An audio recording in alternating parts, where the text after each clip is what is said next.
Welcome back to Rewind of the Living Dead. I am Damon Martin. And I'm Patrick Guerra. And Patrick, we are officially into episode 201. Not that we always keep numbers in our podcast, but we just celebrated episode 200. We are officially over the bicentennial mark of our podcast. Oh, so. And this week we are actually diving into an international horror film, which has got a lot of buzz lately. It's currently on Shudder. Hey, Shudder. Oh, hi, Shudder. And it's called Exhuma, but we haven't done a ton of international horror on this show. We obviously had a special podcast we did with a friend of ours, quite a few episodes back, and we've done a couple others here and there, but I do get requests every now and again of people saying, do you have any recommendations for international horror?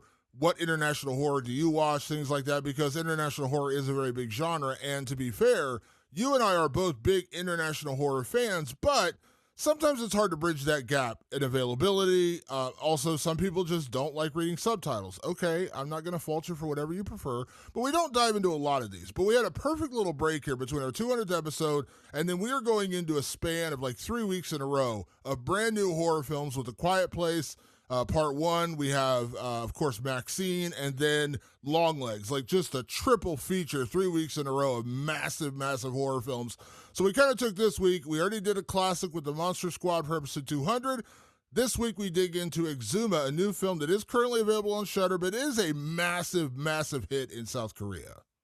Damon, you are not lying. Exhuma, of course, directed, as you mentioned, by Jang Jae-hyun and written by Jae Jang-hyun, starring Kim Go-eun as Hwa-rim, the legendary Choi Min-sik as Kim Sang-dyuk, Lee Do-hyun as Bong-gil, and Yoo Hae-jin as Ko Young-gwen. Now, trust me, we won't be mentioning too many character names because, let's be honest, Damon and I don't speak Korean very well.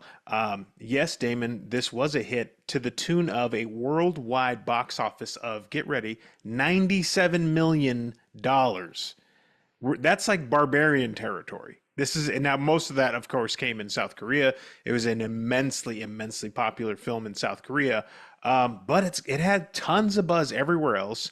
And we did figure, because we're going to have a very busy few weeks ahead with a lot of theater watching, we decided to stay home this week. We could have gone to the theater and watched Russell Crowe put on another priest outfit again, but I was like, we did this. What if we did something different? And indeed, I think we made the right choice here, Damon. Maybe you'll agree with me in choosing this South Korean masterpiece called Exhuma. And if I get the numbers correctly, you looked up the box office, so I want to make sure I'm saying this correct, because I believe I saw this in a couple of places from articles that were done within the last 3 weeks. This is already like the 6th highest grossing film in Korean cinema history. Like, that's how popular Exhuma is. Now, when I saw that, and also we were texting about this when we were watching it, kind of shared, like we were watching it separately, of course, but I was watching it, you were watching it simultaneously. We were kind of texting about it, and we were talking about some of the performances and stuff, and I said that, this was like the 6th biggest film, and the lead actress in this film won basically the equivalent of the Oscar for Best Actress in Korea, their version of the Oscars over there. And my comment was, boy, do I wish America embraced horror like this, because 6th biggest film in history, and the lead actress just won the Oscar version in South Korea. I think we've talked about this before on the international episodes, our favorite international horror genres, and I've said South Korean is my jam. Like, South Korean horror is 100% my jam, number one, beyond India. I like French horror, I like Japanese horror, I like Indonesian horror, I like a lot of different international horror that I do really enjoy. But South Korean horror is my jam. I absolutely love it. But I was just, in a way, it was brokenhearted, because I'm like, man, South Korea really does embrace and love horror. And not to say, I mean, reality-wise, America embraces horror on like the pop culture level, because a lot of horror films are the only ones that did really well in theaters coming out of the pandemic, and still they are one of the most profitable genres of films, when we're seeing so many other films like Mad Max, the Furiosa film, just bomb at the box office, like $120 million film that just absolutely bombs at the box office. Horror films that are still getting made for 15, 20, 25 million are grossing 80, 90, 100, 110 million. That's a massive win for the studios. So while the audiences in America are embracing horror at a regular scale, the awards don't, and that's kind of sad because we've said this many times before. There are numerous performances in horror films over the past decade or two that should have absolutely been considered for the Oscars. Sorry, I'm getting off my soapbox now, but I'm just saying, South Korea, you're doing the damn thing, and I appreciate you for actually not only loving horror, but the critics loving horror. Yeah, no, it's nice when like a whole country like embraces the horror on I guess you would say like a popular level. Again, you said it. It's horror's plenty popular here, but if once it's getting into award shows and stuff like that, it just goes to show that they appreciate it on another level there. If you're somebody who's sort of shied away from international horror, I'm going to tell you right now. I'm going to reiterate what Damon's saying.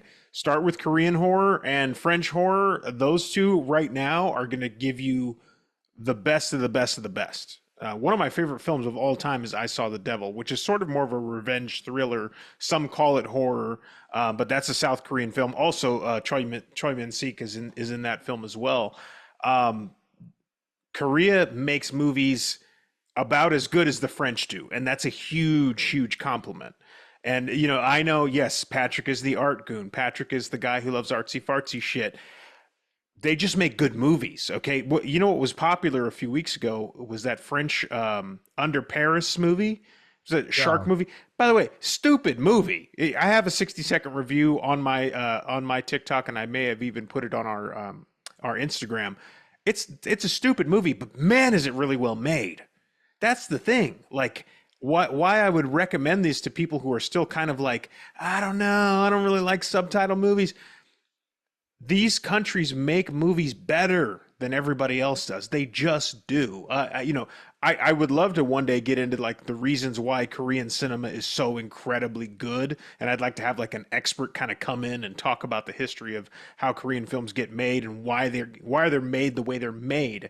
But they, like the French, insist on making a very good movie for you, regardless of whether you end up liking the story or not. Turns out I like the story in Exhuma because, again, Damon, what are we always seeking, right? You and I see hundreds of movies a year, and we see a lot of horror. What we're looking for is something different. Damon, you want to tell people why Exhuma is special in that regard? Because it tells us some stuff that's pretty familiar, but it does it in a whole new way.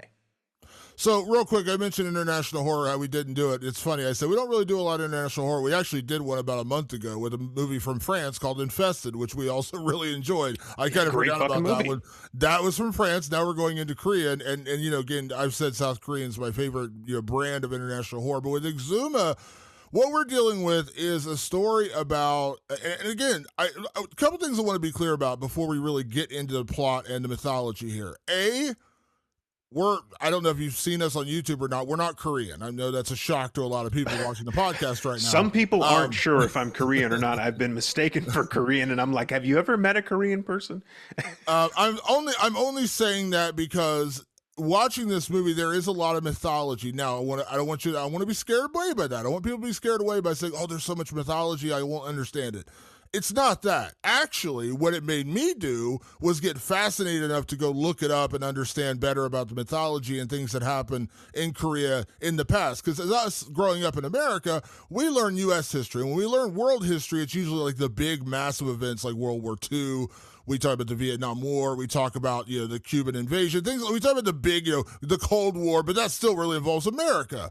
We don't study a lot of cultures from other parts of the world. We may study little things like really deep in history, like England and France and things like that. But we're not digging in American history, at least when I grew up, we were not digging into Japanese history, Korean history. Those are not things that are typically taught in public schools. Then once you get to college, unless you're a history major or are studying that particular part of the world, you're really not learning about that. So I will say the mythology was a little intimidating at first, but then I started watching it, got really fascinated by it, and all it really made me want to do was look up and understand the history and the mythology that's packed into this movie because it is incredibly fascinating. So I don't want people to be intimidated by that. You will understand it, but it will also make you want to go out and maybe read a book or read some things online. That's a good thing, by the way. I'm not saying it's a bad thing. That's a good thing. So the plot of this movie is essentially there's a group of really four people, but in almost two-man teams. There's a pair of shamans played by a younger group, and then there's a pair of undertakers, One is a geomancer, what is basically a feng shui expert, which basically what he does, when you hear the word feng shui in America, you think, oh, the feng shui of an apartment, like your decorations. And they actually kind of make fun of that at the beginning of this movie, where he's like, he goes so much deeper than that. What he really does is he investigates the site of a burial and tells you if this is actually a good place or not to bury your loved one. And some people are buried in places that are haunted, they have bad mythology, they have bad juju around them, whatever you want to say. And he basically will exhume the corpses and move them to a safer, better resting place for your loved ones. And while they're doing that, the shamans will more or less bless the area and make sure that nothing bad happens to your loved one as they're being exhumed from their grave and being moved to a new site. And sometimes the person being exhumed actually gets cremated because that's the safest way to give them peace in the afterlife. I'm basically covering that correctly. I'm getting that mythology correct, right? Yeah, and I believe, if I'm not mistaken, these are real positions. Now, I happen to know feng shui is actually a huge thing in Asia, not just because, we know the terminology, but I went to Hong Kong, which is not in Korea if you don't know your geography.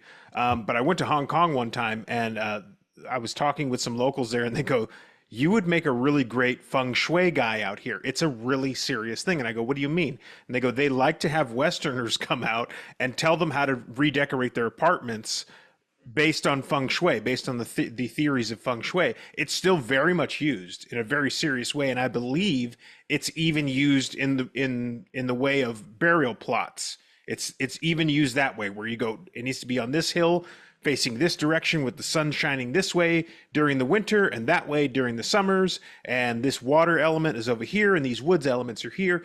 They're looking for balance for their loved ones to make peaceful transitions into the afterlife. It's still a very much a real thing out there. Not that everybody uses it, but certainly people that are well-to-do use this.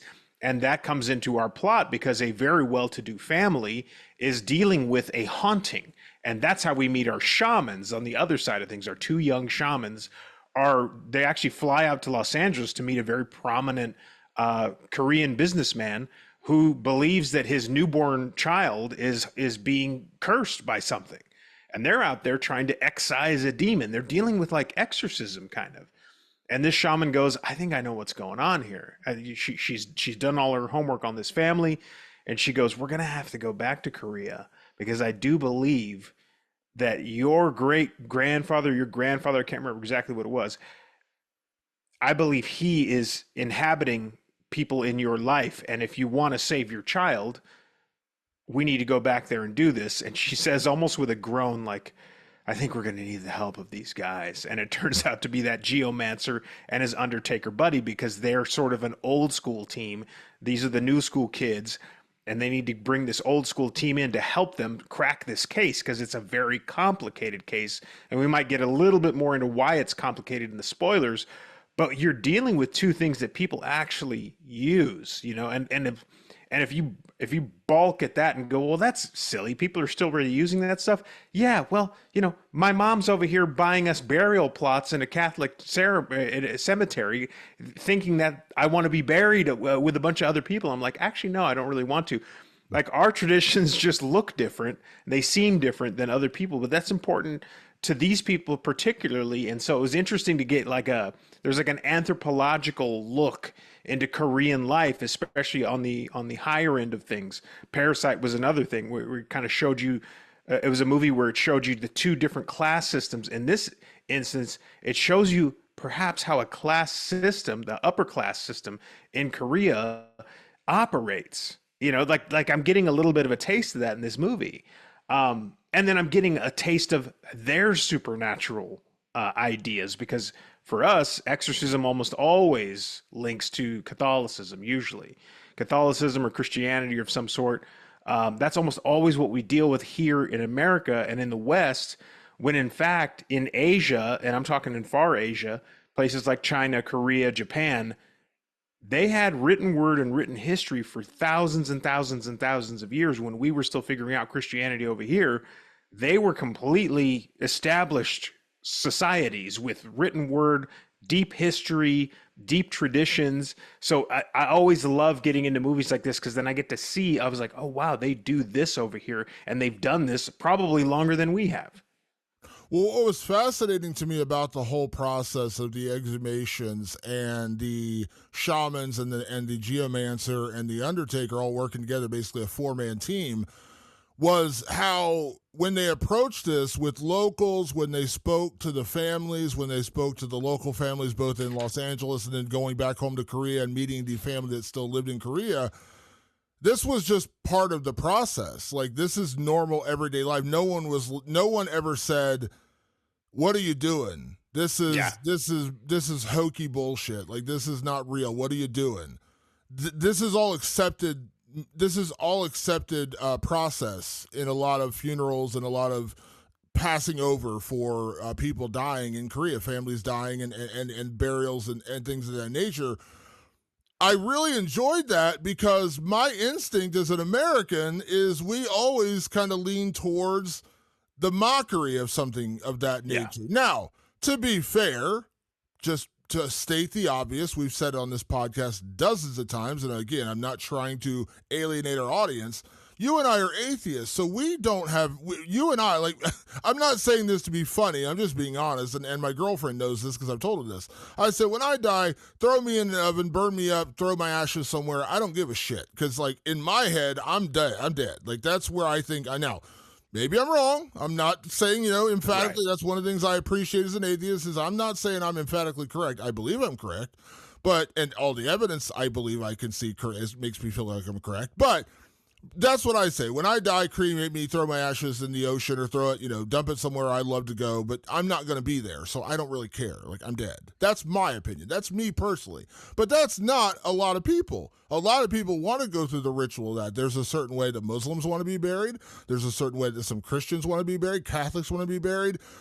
And I respect that tradition is what I'm getting at. But we do have a tendency when it's not something we're used to seeing in this country of kind of mocking it a little bit. When it's not the usual thing, which in America, the predominant religion in America is Christianity. Yes, there's sects of that from, Baptists and Methodists and even Catholicism, but ultimately it all falls under one big Christianity umbrella. And so that's what we're so used to in this country. That's just the predominant religion here. But and even when you even a Muslim burial, you may not understand it wholly unless you know Muslims, unless you know people who study Islam. This was a common theme when I looked it up because I was not familiar with it, and so when I looked it up in Korea, same as you. It's like I said to myself, "Oh, this is not standard practice, but it's common there. It's a common burial rite." So that immediately. So when I watched the movie. And no one is looking at the shamans and or the geomancer and his undertaker friend as if they're just crazy lunatics. They're all of the mindset of saying, "Oh, you're just doing this. Like this is what you're doing." And I kind of appreciated that there was no mocking tone, there was no underlying cynicism to it. Now I'm not saying everyone totally believes this, but it's a more common thing. Just like in America, if you were saying you were going to christen your child, everyone knows what that means here. If you're going to baptize your child, everyone knows what that means here. No one kind of blinks an eye at it. You may have different. Heathens like Damon and I might even get invited to these things. Yeah, you, even if you're like us, not religious, we know what it means. We know when someone says, "I'm baptizing my child on Saturday," or "I'm christening my child on Saturday." We know what that means. In other areas of the world, this is their tradition. And so I was fascinated right off the bat because in my head, I'm thinking in America, this would seem like crazy pseudoscience, whacked out stuff, and people would be mocking them for it. But there in the movie, which I appreciate, this is a common thing. This is a christening. This is a baptism. Everyone understood it. Even if not everyone does it, everyone knew what they were doing. And we just kind of got in the meat of the story. There was none of the convincing the family. Right. When they told them what was going on, when you find out that this family's being haunted by, I believe, the current sort of patriarch of the family, the leader of the family, the rich businessman who lives in LA currently, it's his grandfather. And so his father was haunted by this, and his aunt, who is an older lady, understands because this is apparently affecting the firstborn sons of that lineage. So the grandfather to his son, to his grandson, and now to the newborn son, that's where the haunting continues. It continues haunting down the line of the firstborn son. So his aunt, who is his grandfather's daughter, she kind of understood this because she remembered what her brother went through, his dad went through, because he was haunted by it as well. Now the older son is haunted by it, and now his baby, just born, cries constantly and screams bloody murder. And they figure out, the shamans, when they come to visit him, figure out that, yes, he is being haunted and visited by the spirit of his dead grandfather. Now, one thing I want to say real quick, and I'll hand it over to you, Patrick, because I know you'll agree with me, but I just want to say this. People are like, whoa, whoa, whoa, you're giving away a lot of plot. I'm really not. That's just the basic premise of the movie. That is the most basic layer of the plot. Now, I know it sounds like a lot, and it is, because, again, this is all mythology we're not, totally familiar with. But that is the base layer. We go a lot deeper in this movie. So when people are saying, you're giving away so much, I promise you I'm not. Yeah, because it's a movie that very much unfolds, and if you know anything about Korean cinema, they take their time. Most of their movies, I think, an average Korean movie is 2 to 2.5 hours. That's very common. A lot of the most celebrated ones are over 3 hours. They really take their time and get into lots and lots of things. They kind of world build every single time, and for good reason. Like, they want to take time to help you understand characters and help you understand their choices and help you understand their situations. This movie is very much like that. The things that I love and are very familiar about this movie is, again, very stylized, very cool film. And I think I texted you saying this. I was like, this reminds me of like an episode of True Detective. It's, first of all, looks great. It's a really well shot movie, but the way it unfolds reminds me very much of kind of either True Detective season 1 or True Detective Night Country, where you're with people as they investigate, as they learn, as they create new wrinkles in the complication of this plot. You get into it with them in very cool ways. Koreans also have a really interesting sense of humor. It's sprinkled all throughout this, and if you're not paying super close attention, you'll miss it, but it happens all through the movie. There's plenty of like little funny moments that are very naturally woven in. I remember that from True Detective season 1 as well. There's actually a lot of moments where you kind of laugh your ass off. It struck me so similar to True Detective that I had to point that out to you, and I think you agree. It's very much a movie like that. It's very much a movie about discovery, about, like, it's very much detective work. Even though they're shamans and geomancers, they're trying to understand why this curse is happening. There's stuff that's very complicated with why it's happening. That also lends itself to historical like films, and we'll get more into that in spoilers, because I think that does actually get into kind of the reveals of certain parts of the storyline. But there's history to understand, even for these people, right? You and I, as outsiders, are understanding like kind of a broader, more macro history. And for the insiders there, these Korean characters, they're getting a micro view of what's happening. And it's really cool how all of that stuff unfolds. And of course, Damon, there is horror, but horror comes in all these different forms. And so, but what's cool about this movie is that there's the intrigue and the thrill, but then there is genuine haunts. There is genuine scares. There's genuine intent to make you believe in the afterlife. And like you said earlier, there's not a skeptic in the bunch. Everybody's just like, yeah, this is part of the process. You get the sense that some believe more than others, but certainly our four main characters, our shamans and our geomancer and our undertaker, they 100% know for sure that this shit is real. And anyone on the periphery of them are like, oh yeah, we'll go with it. Like, they don't really push back on that stuff. You don't have to deal with that in this movie particularly. That's kind of more of a Western thing, I think. It's like we're expected to, at least in any good vampire or zombie or possession movie, to have skeptics the entire way through. It's almost expected in our culture. In their culture, they're not going to be skeptical about it. They're going to go, oh yeah, I've heard that before. They don't even get into whether they believe it or not. They go, but you need my assistance? I'll help you out. Let's go figure it out. And then I just love from that, and we'll get more into this in categories, learning and seeing new and cool, mysterious, weird, crazy, creepy, scary shit that I've never seen before. And that I really love. I think when we did early on in this podcast, when we did our review of Satan's Slaves, which is an Indonesian horror film, we learned so much and we saw so much that was new. That's what's exciting. And that's why I want to be like really encouraging of people who are like, I don't really do foreign language horror films.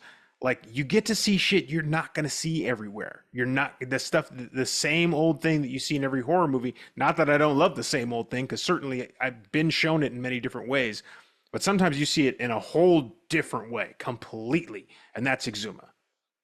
So let me just say this before we get into anything else. Fuck. Hell of a bedside manner, Russ. Every time I think you set the bar, you just go higher and higher. You're like the Michael Jordan of being a son of a bitch. You had to mention the comedy of True Detective. I had to throw out one of my favorite True Detective season 1 lines. You mentioned True Detective to me in that text, and I thought to myself, yeah, you're kind of right on. So the way I would describe it to our audience, if you watch True Detective season 1, which, by the way, in my opinion, my humble opinion, is the greatest single season of television ever. I love The Sopranos. Sopranos, to me, is the greatest TV show of all time. True Detective is the greatest single season of television. True Detective season 1. I've watched that season like 9 times. It's 8 episodes. It's brilliant. I would imagine the majority of our audience has probably seen it.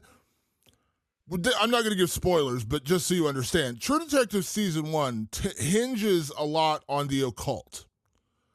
It is an investigation into occult murders. Now, what you have to understand is it's not a supernatural show. It walks a very fine line where you think maybe it is, but it's not. It's ultimately exactly what it says it is. It's a detective show investigating occult murders. Now, that very much happens here in the United States. When the Manson family investigation started, that was an investigation into occult murders because of the horrific scene left behind at the Sharon Tate house when they wrote the pig's line or whatever in blood. They studied it as an occult murder. That's how they investigated at the beginning. So occult murders happen. There's nothing supernatural about them, but they happen. Now imagine if you take True Detective season 1, but it is supernatural. There is a supernatural element in there.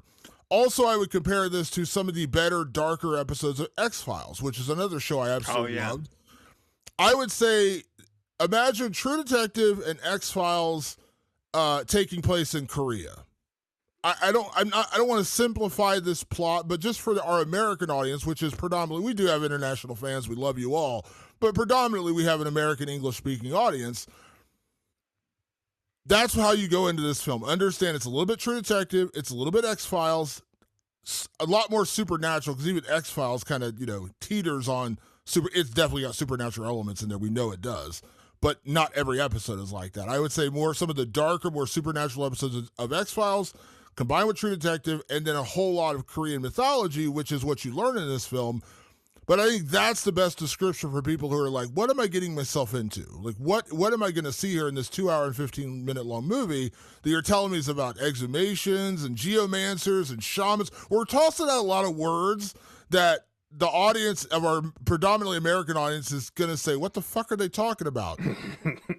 The best way I can describe it is, imagine True Detective season 1, the darkest episodes of the X-Files. They had a baby, add in a whole lot of Korean supernatural mythology, and that's kind of where Exhuma kind of falls in there. Am I describing? I don't think I'm underselling it by kind of combining those elements. I mean, I'll have to lean on you for the X-Files stuff because I didn't watch X-Files. But definitely I got big True Detective vibes, just also in the fit and finish and the execution. The quality level is very high. So that's another reason why it reminded me of True Detective. But it had all those wonderful little elements in it. And I don't think you can miss with this movie. I really don't. And it's not one of those movies that that I would say is traditional horror, but I think it reflects Korean horror really well, because Korean horror, I think, again, it works a lot like French horror, where like it kind of works on a lot of different levels. And so if you're at least familiar with French horror, it's going to be slightly more familiar. And obviously, I'm sure a lot of our audience has probably watched I Saw the Devil, right? Yes, I saw the Saying that devil. right? Yeah. Yeah, I saw the devil. This brain of mine, Damon, it doesn't exactly fire on all cylinders at all times of the day. So you have to forgive me. But yeah, it's if you've seen movies like I Saw the Devil or Old Boy or what's another one that I'm trying to think of? The Wailing, things The like that. wailing. If you've seen movies like this, you're in for another treat. I think Exhuma's stands right there with them, and I probably has won a few more awards, and certainly a massive box office. My God, 90 million, not almost $100 million at the box office is no small feat for a movie like this. I also want to mention, we talk about the genre of film. I think what South Korean horror gets so right, what I love about South Korean horror, why it's my favorite genre of international horror films, because I think of movies like The Wailing, I think of I Saw the Devil, I think of Train to Busan, which is one of my Train to all-time Busan, favorite yeah. songs. There's a long list of great, and I've also, and for our audience, think of Squid Game, which is a South Korean show that became a massive smash hit in America, and a little crossover there. The director of this film, who I mentioned earlier, is Jang Jae-hyun. His second film, which was called Sava the Sixth Finger, that actually stars Lee Jung-jae, who is actually the star of Squid Game. He went on to become the star of Squid Game. He's now in that current Star Wars show, The Acolyte, as well. So there's a lot of interconnectivity of like some of the biggest stars. You mentioned, of course, the star of this film also starred in Old Boy, which is one of the most famous films from South Korea of all time, period. But what Old Boy does, and what I would argue I Saw the Devil does, and I would again say The Wailing leans further into horror, but all these films have one common thread, Patrick, and I think you'll agree with me on this. It's hard to define them. Right. You said it earlier. I Saw the Devil, which is a film you and I like. That would be a full on Lost Boys Monster Squad Yeah, episode. it's one of my we would favorite films. we would full on fillet that movie. We've talked about it off air. We're going to review it at some point. I have a T-shirt of I Saw the Devil. I love that movie. But you said earlier, it's kind of horror. It's kind of a serial killer thriller. It's kind of a mystery detective. That's the point.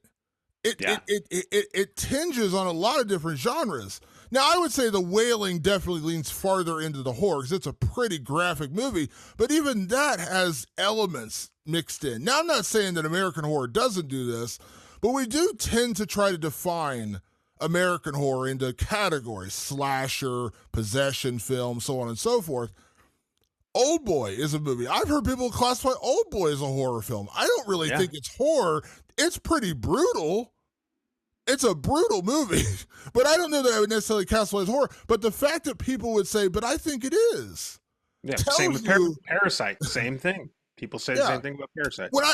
A great example of that. Parasite came out, just a little inside baseball here. I know I've mentioned this on the show before, but I'm a member of the Writers Guild of America, the WGA. And as a WGA member, I'm not saying this like, oh, I'm so cool. We get screeners during award season because we get to vote as WGA members for the WGA awards. So we get screeners of a lot of the Oscar type movies that we can watch and screen at home, either through digitally or we actually get the discs in the mail. When Parasite came out, I didn't see it in the theater. I missed it. But then we got a screener at home, and I'd heard all this buzz. It was coming up to Oscar season, everyone saying Parasite's going to win. It's an amazing film.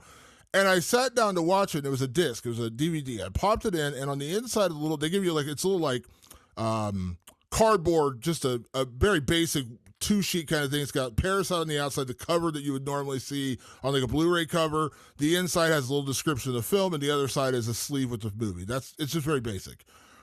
And on the inside of the sleeve, it said Parasite, a drama, thriller, horror, or something to that effect. And I think I remember texting you when I watched it. You probably don't remember this. Maybe you do. I remember texting you and saying, is Parasite horror? Because it's labeled as horror by the studio. It was labeled as like thriller, drama, horror. And I said, is this horror? Now, I watched Parasite. It was incredible. I loved it. I'm so glad it won a bunch of Oscars. Of course, the director won the Oscar as well. But even after watching it, I would say there are some disturbing elements to that. Very disturbing movie. Yeah. But me personally, in my American horror brain, I'm saying that's not really horror. But I think that's the brilliance of Korean cinema is you can't really label it. Now, I would say Exhuma is a supernatural thriller horror. That's a Yeah. lot. Even that's a lot. I would say it definitely tinges more on horror than, say, Old Boy. Or even to a certain extent, I think this is way more horror than I Saw the Devil. Yeah, I think so. But the combination, what I'm getting at here, and I think one of the reasons why I adore Korean cinema so much, even a show like Squid Game. Squid Game is, I assume you saw Squid. Did you see Squid Game? Yes. Oh, yeah. Incredible. Amazing. It falls in 13 different categories. It's got some funny moments. It's very dramatic. It's thrilling. It's terrifying. It's horrific. You can't say it's just one thing. You can't say, oh, it's a thriller. No, it's not just a thriller. It's horror. Well, it's also horror, but it's also funny. Well, it's also all these things. While I say Exhuma falls much more to the side of supernatural thriller / horror, more than, say, Old Boy or I Saw the Devil, but even that is not a genre unto itself because it's supernatural. It's a thriller. It's a detective show. It's a detective movie. And it's a horror movie. I love that about Korean cinema because I can't sit here and say, oh, a Korean slasher, a Korean possession film, a Korean... Right. They meld and mix so many different genres into one film. I absolutely adore it. They're not bound by labels, which I think, and this is some other inside baseball. A big thing when you're like pitching movies in America to American studios and American production companies, you're not supposed to pitch it with more than 2 genres. You're supposed to call it an action horror or an action thriller or a period drama. That's all. If you say 3 things, you're out of the room. They make you pick here. And by the way, it's arbitrary, but it is like this sort of unspoken rule that if you can't dilute it into 2 genres, don't bother pitching it to us because then we don't know how to sell it. It's this super weird thing like that Hollywood is stuck on, and Korea is completely free of it. Korea is just like, we will make the movie we make, and it will be 10 different genres. And you're going to like them all. You're going to like all the genres. It always melds together. It never feels unbalanced. The humor comes at like the right little moments, and the drama comes at the perfect moments. They're just making you a good piece of cinema, as opposed to in America, it's like, I think we should shave out all of the romance stuff because it's not vibing with this. Like, so, or the opposite, which is like, you know what? We prefer the romance stuff. Take all the comedy out. It happened to the Suicide Squad, David Ayer's Suicide Squad. They were like, there's a little bit of funny in here. Let's just emphasize that part instead. And he's like, but it's actually like a really hardcore action thriller. And they were like, yeah, but make it now an action comedy, or try to anyway. You know, like they get caught up in audiences can only handle 1, maybe 2 things at a time, and that's not true. It's never true. And Parasite won all the damn awards from our own Academy, from our own, and a lot of our Academy, a lot of the voting body for the Oscars, they're older people who have those old ideas in their head, and yet they were able to sit there and watch Parasite and go, man, this is like 3 or 4 different genres of movie, and I love it, and give it the award for Best Picture, and give it the award for Best Director, you know, like give it the award for Best Original Screenplay, because it's fucking good. You don't need to live by those very, very tight parameters, and they don't believe in that in Korea, and you end up getting movies like this. The only version of that we get in America, if I'm being honest, the only reason I'm bringing this up is because I just bought tickets to see this movie in a couple weeks. A movie coming out by Yorgos Lanthimos called Kinds of Kindness. And, of course, he just won a ton of awards for his last film, Poor Things, starring Emma Stone. Emma Stone's also in this latest film. The only time you get that kind of cross-pollination of genre are with these really art house films that they're basically making to win awards. They're not trying to make a lot of money. So Yorgos Lanthimos, you watch The Lobster or you watch The Killing of a Sacred Deer, I've had people say Killing of a Sacred Deer is absolutely a horror film. I've had other people say it's 100% drama. I've had people tell me it's really funny. I've had say it's a dark comedy. I've had people tell me all kinds of different things about that movie. Poor Things, everyone said it was kind of comedy, and it was kind of Oh, it comedy. was funny. Yeah, I thought it was very funny. But there was a lot of other elements in there that I wouldn't just say it's a comedy. It's not straight up like when I think comedy in my American head, I think of dumb, funny movies that I enjoy, like The Hangover or Old School. Those are my Anchorman or Talladega Nights with Ricky Bobby. But I think that's the only time you see that cross-pollination of genre, when studios kind of back out because they're not worried. Anytime the studio gets involved, they're just trying to make money. It's got to be action horror comedy, action buddy comedy. It's got to be, as you said, down to two things because they can't handle it. They don't think it can make over $100 million. What we're learning, though, by the box office and what we're seeing lately, audiences are more sophisticated and they are willing to take a risk and take a chance on things. I don't know what Longlegs, the film from Neon that is, of course, starring Micah Monroe and Nicolas Cage, that we are unbelievably excited to see in a few weeks, that's clearly being set up as a horror film. There's no doubt about that. But the viral marketing campaign that they've been building for months for that film has gotten so much buzz, so much creativity of the marketing campaign around that movie. I don't know how well it's going to do. And when I say how well, if they make $50 million, that may be considered a home run for that movie because the budget is not that big. I would say that's a home run, yeah. And people will say $50 million doesn't sound like that much. Again, Terrifier 2 was a huge hit, and it made $17 million at the box office. But why was it a huge hit? Because it cost $250,000 to make. It made back its money times 100 or whatever the number is. 100 times 50, whatever the total number is. You don't judge just based on the pure dollar. You based on how much you're making versus how much you spent. Mm-hmm. That's the mark of it. So that's the only time you really see that in American cinema. And then you get the filmmakers like Yorgos Lanthimos or even a Quentin Tarantino, which I know you're not a big Tarantino guy. But I would argue you look at films like Django Unchained, you look at films like Inglourious Basterds, which are historical fantasies. They're not historically accurate. We know that. Right. But they're also action. They're also hysterically funny. Like some of my favorite comedies are Quentin Tarantino movies. Some of my favorite funny lines come from Tarantino movies. Why does Tarantino get to do it, though? Because he's Quentin Tarantino. He's built such an audience and such a loyal fan base, and they get so many awards that studios just throw him money and say, do whatever the fuck you want. Yorgos Lanthimos has won so many awards at this point. I just watched the trailer for Kinds about an hour ago because my girlfriend said, maybe I'll want to go see it. And I said, I don't know if you will. It's very arty. This is a Patrick movie. I want you to understand. We watched the trailer and she wants to see it, but I said, when it was over, I said, do you have any idea what this movie's about? And she says, not a fucking clue. I have no idea what it's about, but I'm fascinated because I trust the filmmaker. Now, of course, Tarantino's different. When you see his trailers, you have a better understanding of what he's doing. But those are the only examples in America where somebody just says, yeah, I want to make a movie, and studios will say, here's all the money, go make it, because you're going to win Oscars, you're going to get nominated for Oscars, whatever. Sadly, when it comes to a film like Exhuma, it's harder to define that. They are remaking, I know I've said it on this podcast 1,000 times, coming out in September, they are remaking Speak No Evil, a film you and I adore. Danish film. Do I always get it wrong? It's Danish, right? It's Danish. It's a Danish film.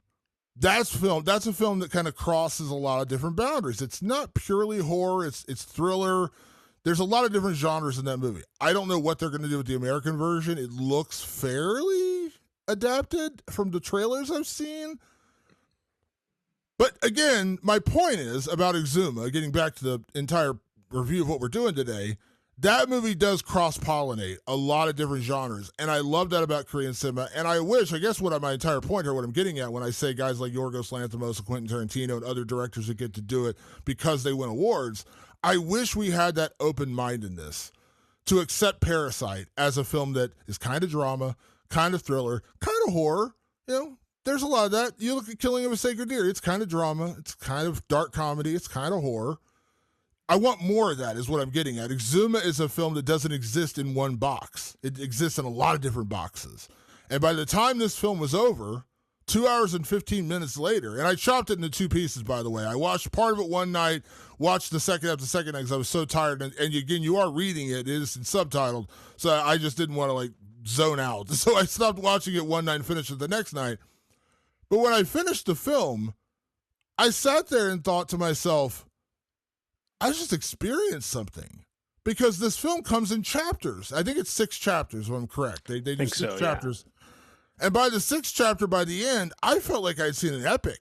I Yeah. felt like I had seen a 10-episode HBO series because so much happens and so much unfolds. And as I said earlier, when I talked about the plot and people say, oh, whoa, you're giving away way too much. I promise you I'm not. That's just the bare bones basic of what starts this movie. By the end of the movie, you have to kind of remind yourself of what happened in the beginning because it goes so far out from where they started. That's what I love about Exhuma and what I generally love about South Korean films. And, the proof is in the pudding. Audiences are this sophisticated. They can handle all the genres at once if you need them to be. And there is one genre in particular that's super flexible, Damon, and that might be the one that you and I talk about on a weekly basis. That is horror. Horror is a very flexible genre, and it can have three, four, five different genres inside of it in one possible movie.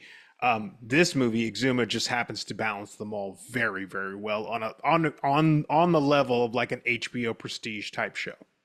Yeah, it's pretty amazing. It's pretty amazing. Let's get into some categories, and I'm forewarning everyone listening right now or watching us on YouTube that I am, as I said earlier, kind of jokingly, but I'm not joking. We are not Korean, so I really hope I'm not butchering the names of this film and the stars of this film. I really hope I'm not. I'm trying my best to get it right.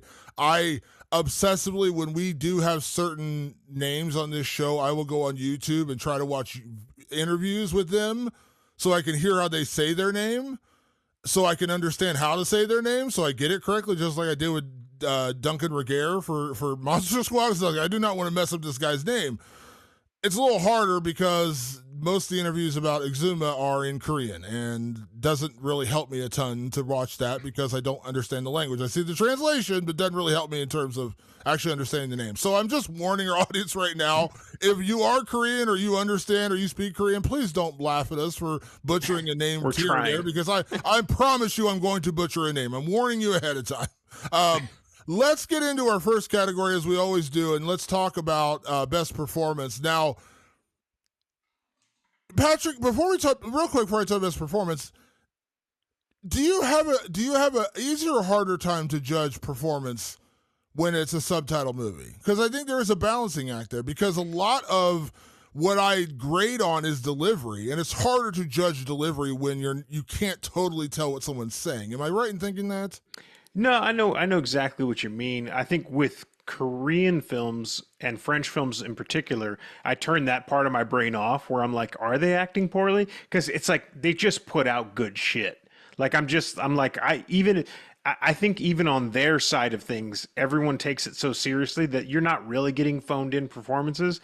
Like even I'll give you an example with Under Paris, which is a very corny shark movie. I mean, corny, like sci-fi channel level plot and ideas. But man, if the actors weren't giving it 110%, if they weren't trying to sell it like it was 100% serious the entire time, like they had to know they were making a ridiculous movie, but they didn't phone anything in. And I feel the same way about Korean cinema as well, where it's just like, I don't think anyone here is phoning anything in. It really doesn't feel like it. You get a deep sense. I mean, I think everybody was like completely glued to uh, um, Squid Game, and you could feel how good the performances were. I feel that way with Exuma. I'm just like, I was just locked in. These people had me. And my best performance, I don't know if you want me to just get right into it and talk about my best performance. My Get best into it. Let's performance, go.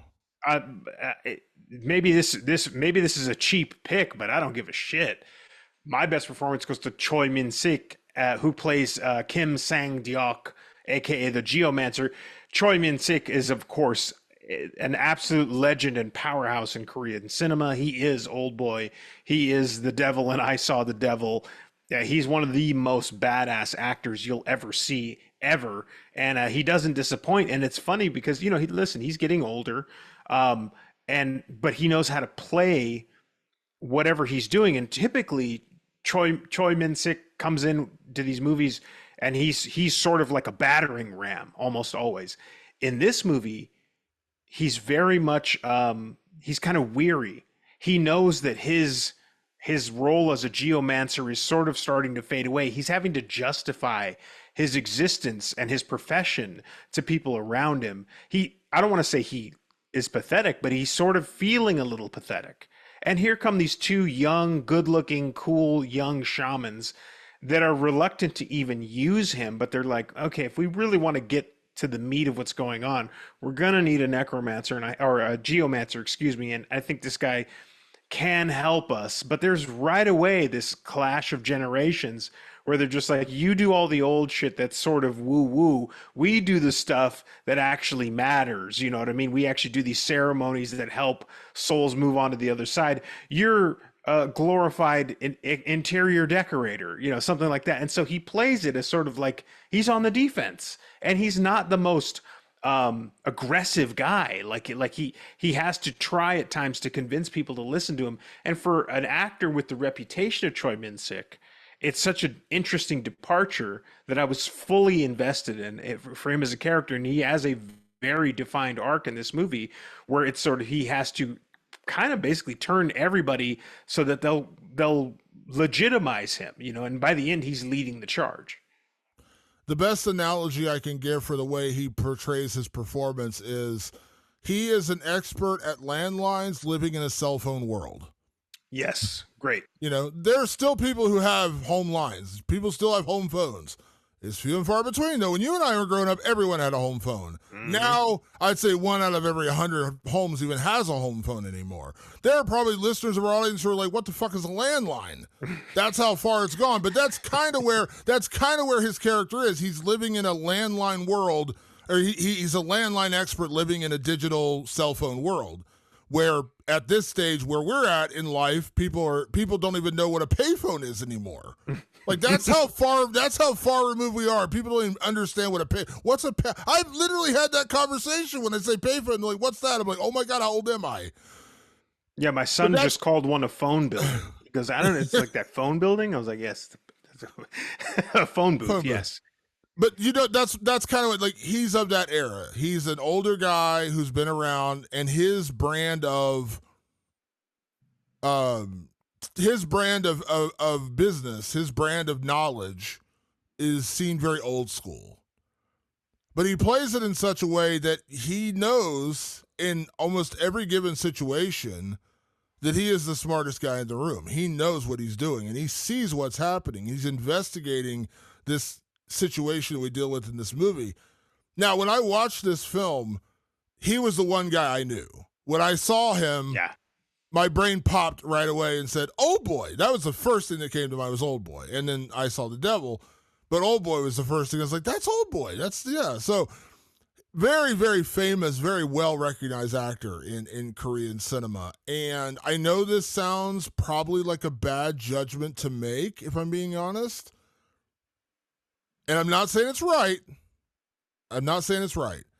My favorite actor my current favorite actor in Hollywood is Leonardo DiCaprio. If Leonardo DiCaprio is in a movie, I just assume he's going to be good in it. Now, the movie may not be great, although I haven't seen a lot lately he's done bad.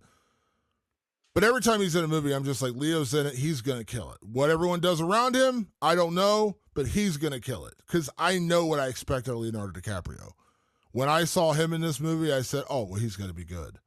Yeah. So I didn't pick him as my best performance. I did know you picked him because you sent me the categories, but I also avoided him because it's almost like I just embedded him as the bedstone of this movie, of the foundation of this movie. This is where it's all based around his great performance, and everyone springs off of that. So I just expected him to be great because he's been great in everything else I've ever seen him in.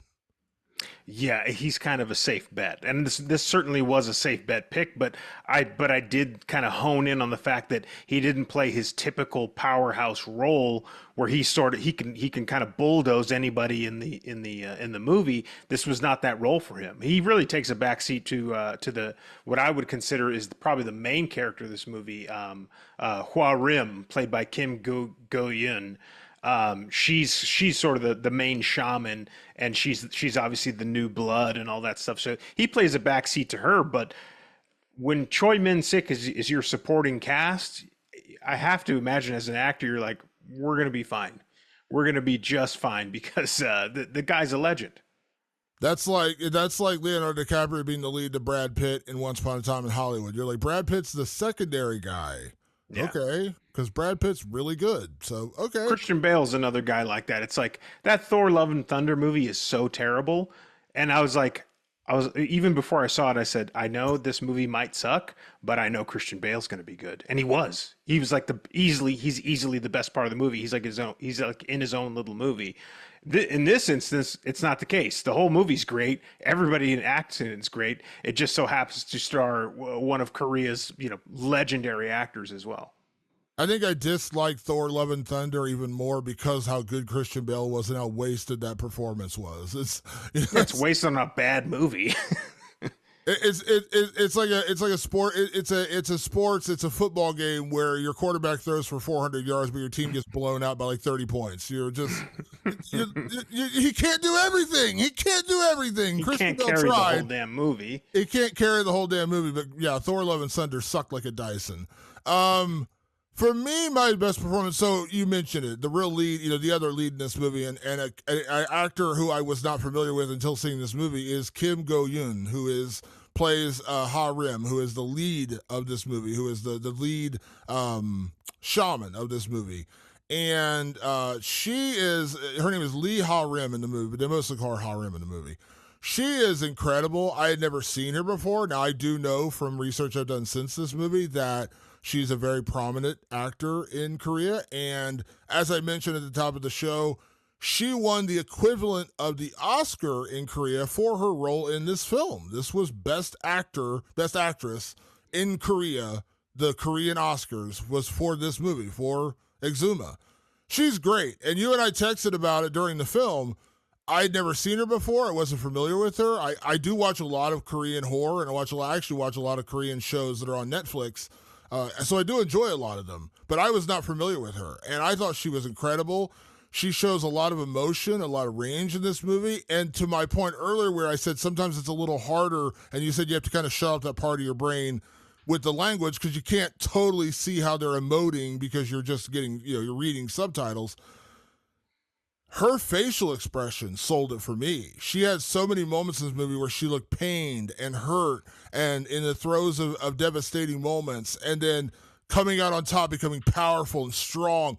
She's all over the map in this movie, and I see when it was over, I said to myself, I know why she won awards for this movie, and so that's why she's my best performance. Yeah, she was really magnetic, is what I would call her performance. Like you're just kind of glued to watching what she's doing. Super physical performance, which I think doesn't always get as much credit. Like how much you put your body into something. She has to perform a lot of rituals. I'm sure we'll talk a little bit about that stuff later.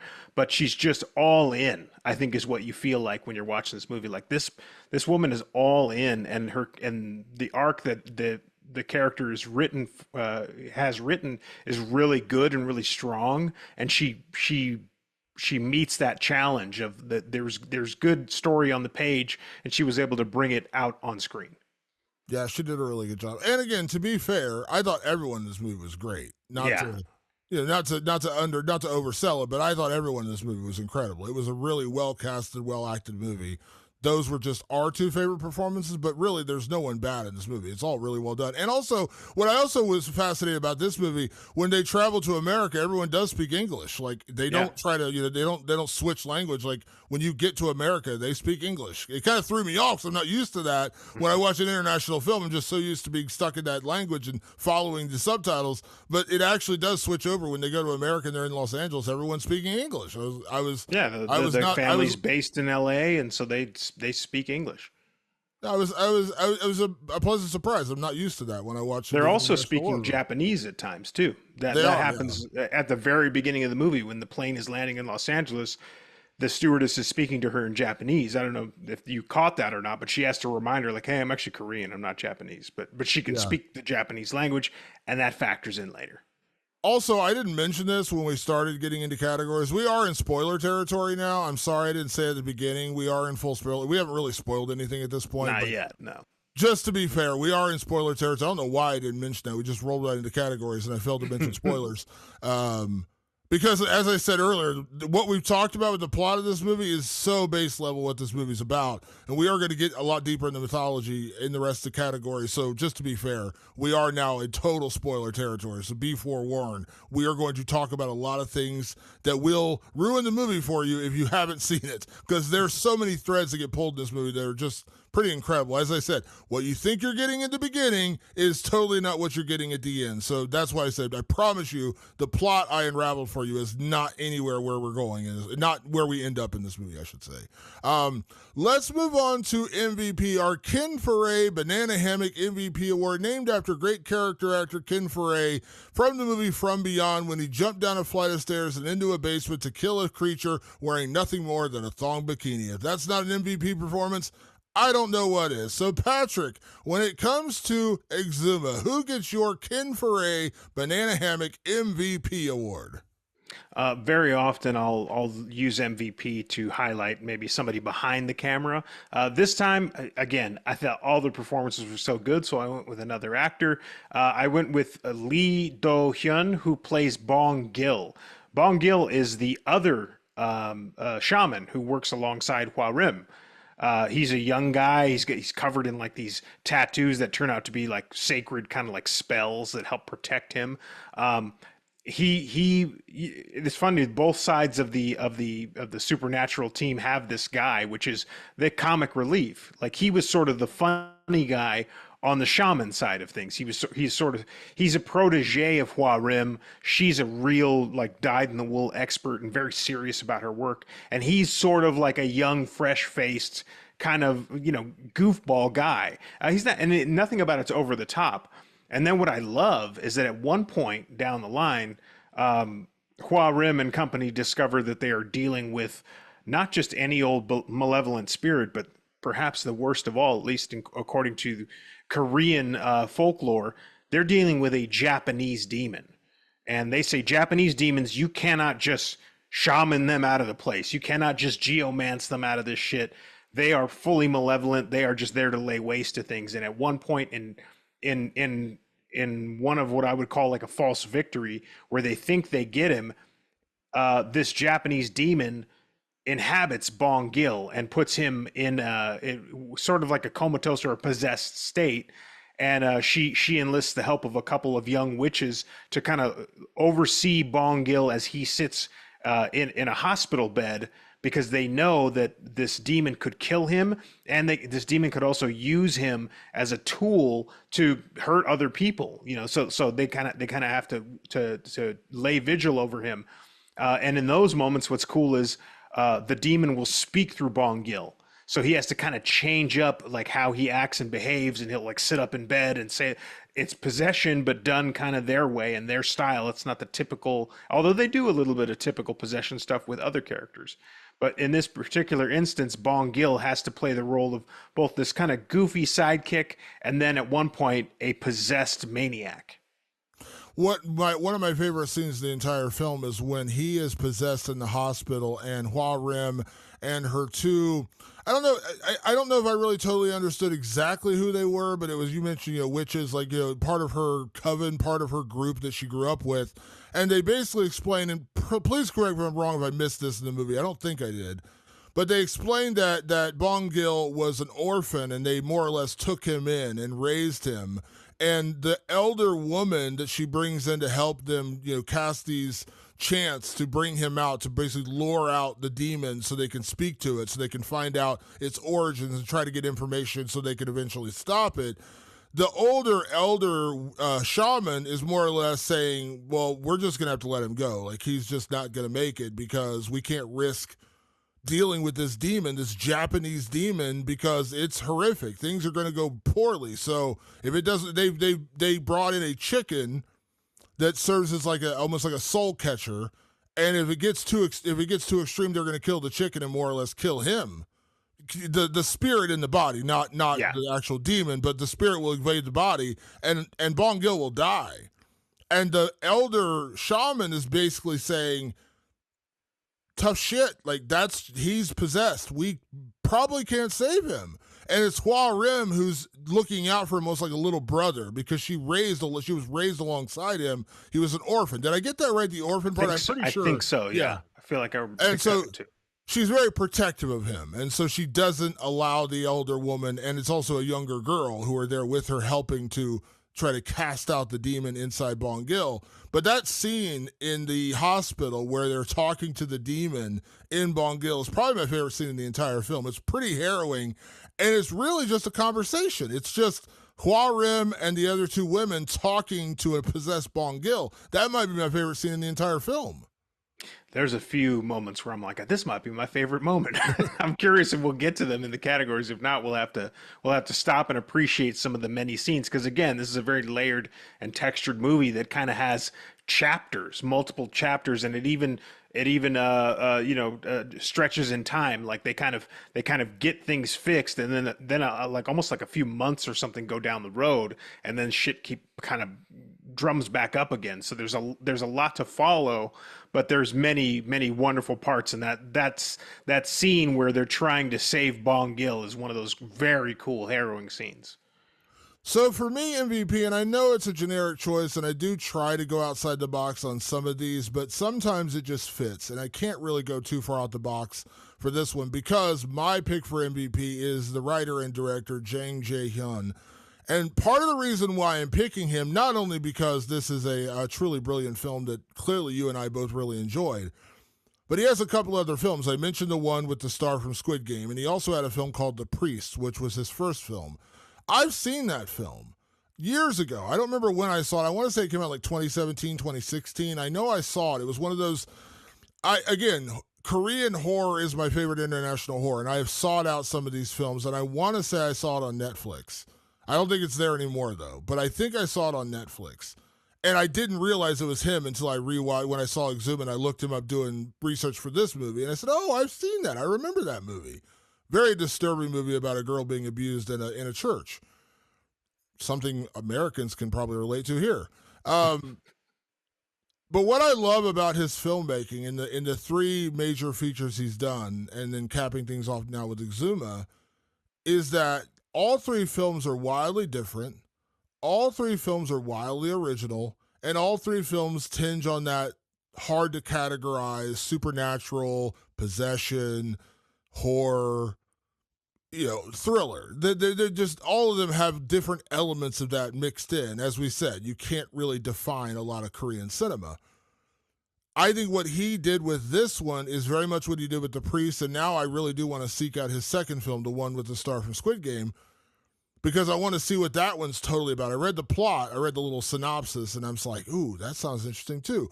The creativity, this was, again, inspired by the pandemic. He wanted to make a genre film to try to get people back in theaters, and he had actually gone on, I think he said 15 exhumations, and while he was on those exhumations observing, he said he felt the power of it. He felt the history of it when they would dig these, coffins up from the ground, some older, some newer, but he felt the history of that, the feeling of history of Korea when that would happen. And it gave him the inspiration to make this particular film. Now, again, maybe there's going to be a Korean audience member who will come out and say, this isn't wholly original. There's like 10 other movies similar to this with exhumations. I don't know. But to me, watching this movie, I had never seen anything quite like it. And as I said, while the mythology at times was a little intimidating, it also made me infinitely curious. So the creativity injected both in the writing and then the directing is great in this movie. I just really like him as a genre filmmaker. And now, much like we've said with other filmmakers, we talked about with Parker Finn, who did Smile, which Smile 2 trailer dropped this week. He has other things working on right now. I mentioned the director when we saw Fresh, which was my favorite horror film of 2022 or 2021. There's certain directors you see first, second, whatever time directors where you just peg them and say, I'm going to see everything they do from here on out. We said that with Rose Glass after St. Maud. Oh, and yeah. We saw Love Lies Bleeding, and it was equally great. I actually liked it better than St. Maud. But there are certain directors like that. Now that I've discovered him, I'm going to see everything he does. Oh, yes. This is a smart MVP because, I mean, really, he had to be the architect of the entire story, which the story spans different people and different time frames and lots of history. It's an intricate story to weave, and he weaves it just right. It never felt like anything was over or imbalanced or like overwrought or anything like that. Like he knew how to spend just enough time with each and everything. I would love to actually listen to an interview with him on his process for designing the story, because it does have to span a lot of different topics, and he covers them all very neatly, and that's a hard balancing act. And so that to give him the MVP makes a lot of sense. And I'm right there with you. Like, I will see whatever he does next. It's funny. I was thinking about this, how we do seem to be sometimes studios, not audience goers, by the way, not audience goers. Studios are a little more closed minded with genre. Tell me that if they tried to remake Exhuman in America, which I don't think they will because the subject matter is so wholly Korean that you really couldn't adapt it. But let's just say, for argument's sake, tell me that they wouldn't chop this in and make a movie and a sequel, because there really are two movies packed in here. The story is so dense and so big, and it's 2 hours and 15 minutes. Now, by the way, it doesn't feel like 2 hours and 15 minutes. When it was over, I said, oh, wow, it's over. I was so enthralled and into it that I didn't even notice it was that long. But tell me that, because there's chapters, tell me if they try to make an American version of this, it would be the end of one story, which is when they deal with the grandfather who is haunting his family, and then there'd be the teaser that something else nefarious was happening, and that would tease into the second film. Tell me that's not how it would happen. Oh, it's definitely, Damon. It's a 3-part story, directed by David Gordon Green, your favorite. Don't even say that name with this movie. No, in America it would be a 3-part story, because there are 3 very distinct parts to this movie, and I think they would try to, like, there's something very bold about this movie, which is when they discover basically that this is a Japanese demon, and they're super worried about what he's going to do. This Japanese demon has possessed the grandfather, and that's what's going on through this family's line. They tidy up the grandfather story first, because that's the immediate need. That's the immediate thing that needs to get fixed. Is this grandfather's his malevolent spirit is traveling around and is trying to basically just take everyone from his own bloodline and kill them. That's what he's being instructed to do. They solve that problem. That would be like movie 1. And they'd be like, oh, we solved the problem of the grandpa. Like, they solve him just in time. He's about to kill the little baby, and they get him solved just in time. That's normally where your movie ends. You're like, we did it. Great, we did it. The whole next part of the movie is understanding that he was indeed covering up something far more sinister, which was that whole family were sympathizers to the Japanese occupation in Korea. And I won't even attempt to get into the history of all that, because I'm a complete novice. But Japan had a very, very troubled history in Korea, and I would liken it to almost like the Nazis in Poland. Like, that was how they were seen. They were a scourge on Korea. And so when you find out that the patriarch of this family, over 100 years ago or whatever, was working with the Japanese. A good friend of mine, Jin Young, who is a fantastic filmmaker. He is part Korean, part Japanese. He educated me a little bit on this. That there is this whole subsect of very wealthy Korean families that made their money being Japanese sympathizers. And they are still to this day, prominent and all that stuff. But they made their fortunes off of blood money. And so that is one whole aspect of this movie that I would see an American studio go, okay, cool, that's movie 1. And then movie 2 will get into, or no, movie 1 is just getting into the family. Movie 2 will get into the history. Almost, it's a movie that's kind of like this, The Girl with the Dragon Tattoo series. Yeah. Like, they get into multiple things over multiple times. But the Koreans know how to somehow distill it all into one movie and it doesn't feel over bloated at all. And for the American audience to kind of compare it to something else, and I mentioned this before the show started, and I thought of this. Have you ever seen the movie Inside Man? Great Spike Lee movie starring Denzel Washington and Clive Owen. And it's about a bank robbery. But the bank robbery is really about exposing a wealthy businessman in America who has made billions and now owns banks and all these other businesses. He hangs out with the president and has all these philanthropic things he does. But he came to his fortune by operating and working with the Nazis during World War II. And he openly says during the movie he had Jewish friends he could have helped escape, but he said the Nazis paid too well. And so he spent the next 60 years of his life or 50 years of his life, whenever this movie takes place, trying to basically make up for the atrocities that he carried out to become a rich person during World War II because the Nazis were paying him as a Nazi sympathizer. That's the best correlation I can make to what we're dealing with in this movie, where the grandfather of this family, the Park family is what their last name is, the Park family, the grandfather was part of a very wealthy Korean family, but he was a Japanese sympathizer. And so when he died, the Korean, they said they were grave robbers, but in reality they weren't. It was also your lead performance who figured out, the geomancer who figured out they weren't grave robbers. They were actually heroes of the war, heroes of the occupation, heroes of Korea. They were the ones who found the grave of the samurai, the Japanese evil demon samurai that's buried deep in this mountain looking between South Korea and North Korea. And more or less, they buried the grandfather on top of the samurai to keep him in check. But they're also doing as a punishment to the Park family because the grandfather was a sympathizer. So they're using him as a tool to control the samurai from escaping, but they're also punishing the grandfather by putting him there, saying, okay, you're going to keep the samurai, the demon samurai, from escaping, but also fuck you because you were working with the Japanese occupation, so now you're going to be punished for the rest of your fucking generations of family because you were working with the occupation. So it's kind of it's a really deep layered story when you think about it. Like, it does go deep within the Japanese samurai, because one thing I read about with the director, he talked about the occupation. He said the horrors that are remembered so vividly in Korea don't happen just once. Yeah. Japan occupied Korea up to the end of World War II, but there was also another occupation 500 years ago. This has been a generational, like a many layered thing between Japan and Korea. Now, to be fair, I didn't know any of that going into this, and I read it afterwards, and I was fascinated because, again, these are not things we learn in American history. But that story was enthralling to me when he discovered that these so-called grave robbers were actually patriots of Korea who they stopped the demon by putting the grandfather on top of him and basically telling the grandfather, fuck you for being a sympathizer. Did I get all that right?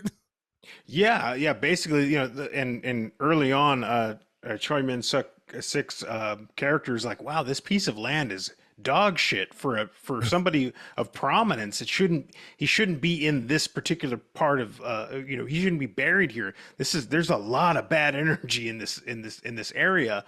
That was on purpose. They were basically locking him in a little corner of hell for what he did, and they're using him to kind of keep this terrible demon from getting out. Now, of course, while they're trying to fix the family's problems, they unleash the goddamn demon. They just do, and they're for tons and tons of tons of little reasons, stuff that we will ultimately miss because I think there's a lot of cultural relevance in some of that stuff that you and I aren't going to pick up. But basically, that's how this movie's broken into two parts. It's like, first we need to fix this modern family who's dealing with a desperate situation where a baby's about to die, but it unlocks a much bigger, much more historical problem that is reflective of Korean and Japanese culture.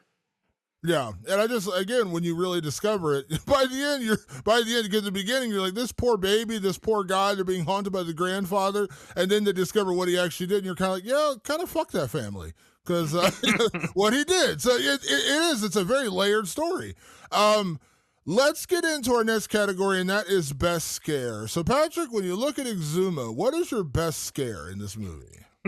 This one's kind of a joke because this is not the most like it's a creepy movie. There's a lot of like dread in this movie, but it doesn't have typical scares. But I put this one because it did get me totally by accident.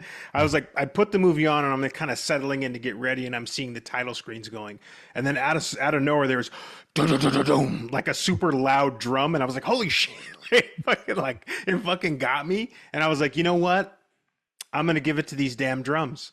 These damn drums at the beginning of the movie like totally got me. Now those drums do play in to what's going on in the movie. It's part of the rituals and all that stuff. And it was sort of a little bit of a herald letting you know, like, get ready, we're about to get into this shit. But in that moment, Damon, it did jump me out of my seat just a little bit.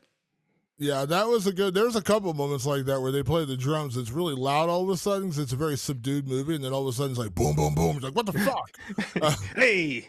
And I actually, what's funny is because I'm reading in subtitles, I didn't have the two. Usually, when I watch a movie, I like to have, even at home, I like to have the cinema experience. I have a 75-inch TV, I have a sound bar, I have a big booming, sound bar with a woofer and everything, subwoofer. So when I'm watching a movie at home, I like to crank it up and feel. I turn out the lights. I try to make it as close to a theater going experience as I possibly can, even though it's never the same. And this one, I didn't do that because I'm subtitled. I can't hear the language, and so I just kind of turn the movie down and watch it. But even those moments, it got louder. It's like boom, boom, boom. Like what the fuck? So definitely. I did turn this up. I let my sound system go on this one, and I was glad I did. It's a very rich, well mixed movie. Again, I think like, Korean movies, they take really good care there of all the aspects of the film, but the sound in this one was actually pretty impressive. So my best scare is more traditional, and it's later in the movie. So they've now discovered that there was a second burial in this plot, and they found the coffin of another person buried underneath the ground in a casket that is wrapped in basically barbed wire or thorn branches, Yeah. more or less. I think it was barbed wire. And it's buried vertically, which was kind of freaky. You're like, why is a coffin buried vertically, not horizontally? That's kind of creepy. They pull it out and they realize they didn't stop the demon. They stopped the grandfather, who was more or less possessed because he was buried on top of the demon or buried on top of this casket. But now they've dug up the casket itself and they need to deal with this corpse. But there's a little bit of mythology here where it has to be in the daytime, and it has to be when it's normal weather conditions. When it's raining, the idea is if it's raining, the soul will be more or less tortured going to the afterlife. You want to do it on a nice, clear, sunny day. And so the soul, when they release the trapped soul, it will have a nice, peaceful journey to the afterlife. And they try to avoid doing the cremation or the reburials during certain That was for the time. grandpa.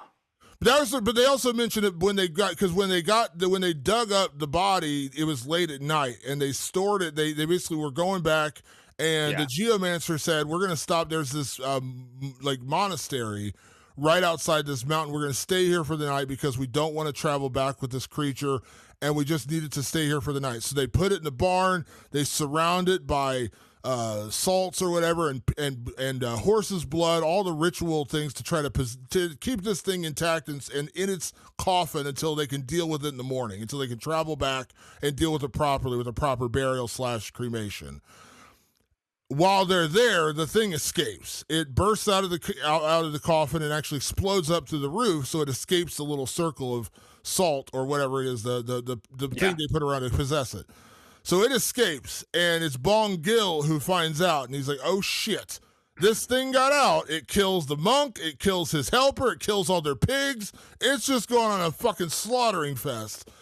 And Bong Gil tries to save Ha Rim and says, get the fuck out of here, like run. And she's panicked, and he ends up getting, captured. He gets taken by the Japanese samurai demon.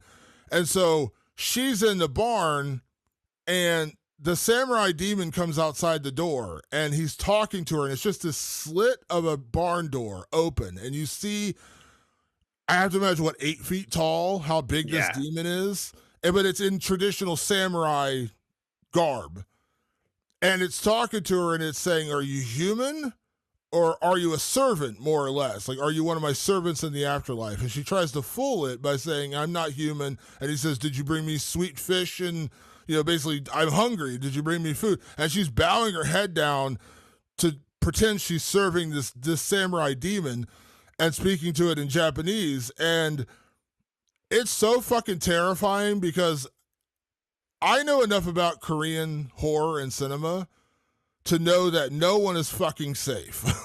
Yeah.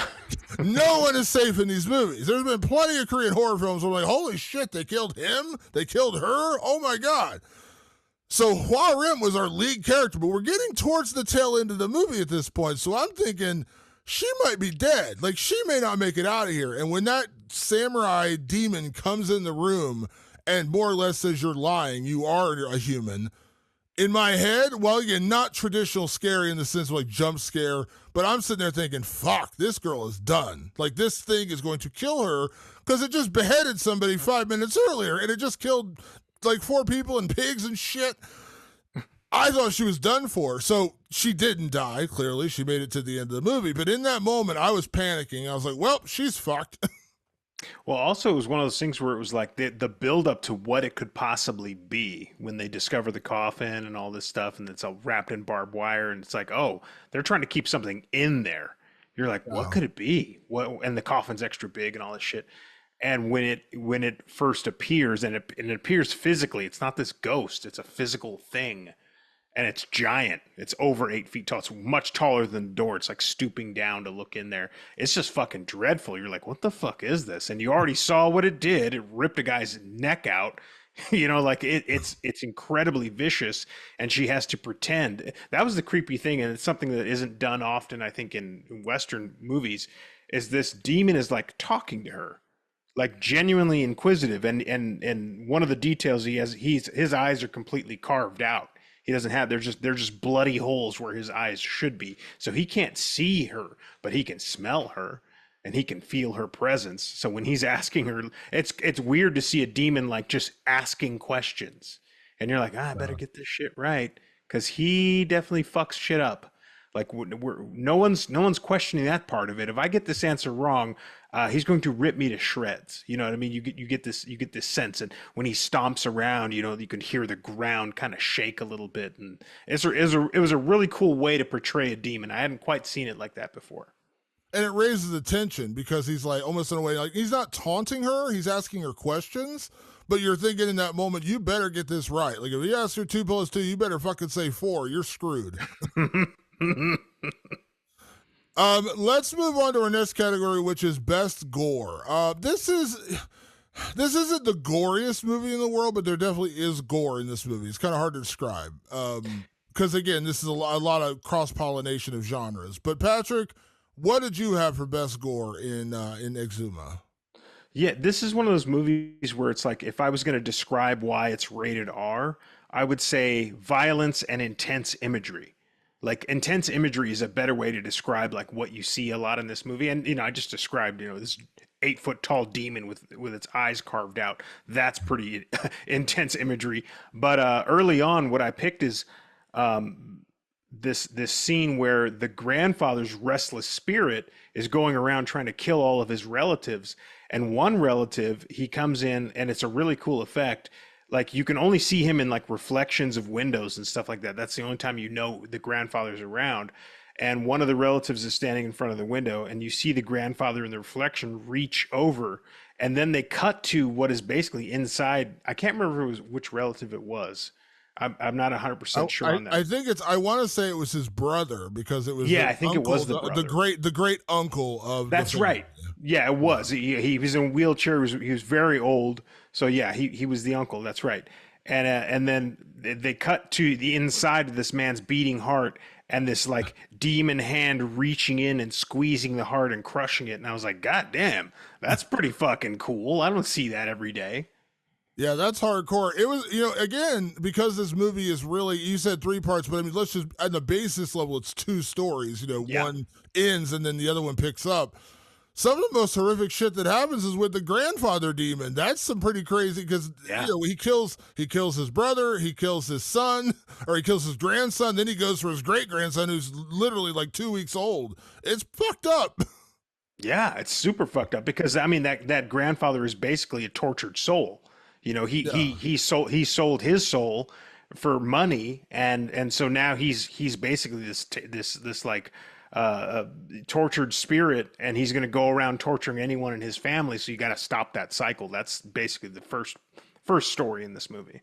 I almost picked that one of the moments with that as best scare when the demon grandfather, the possessed grandfather, is going for the baby and they realize Yeah. what's happening.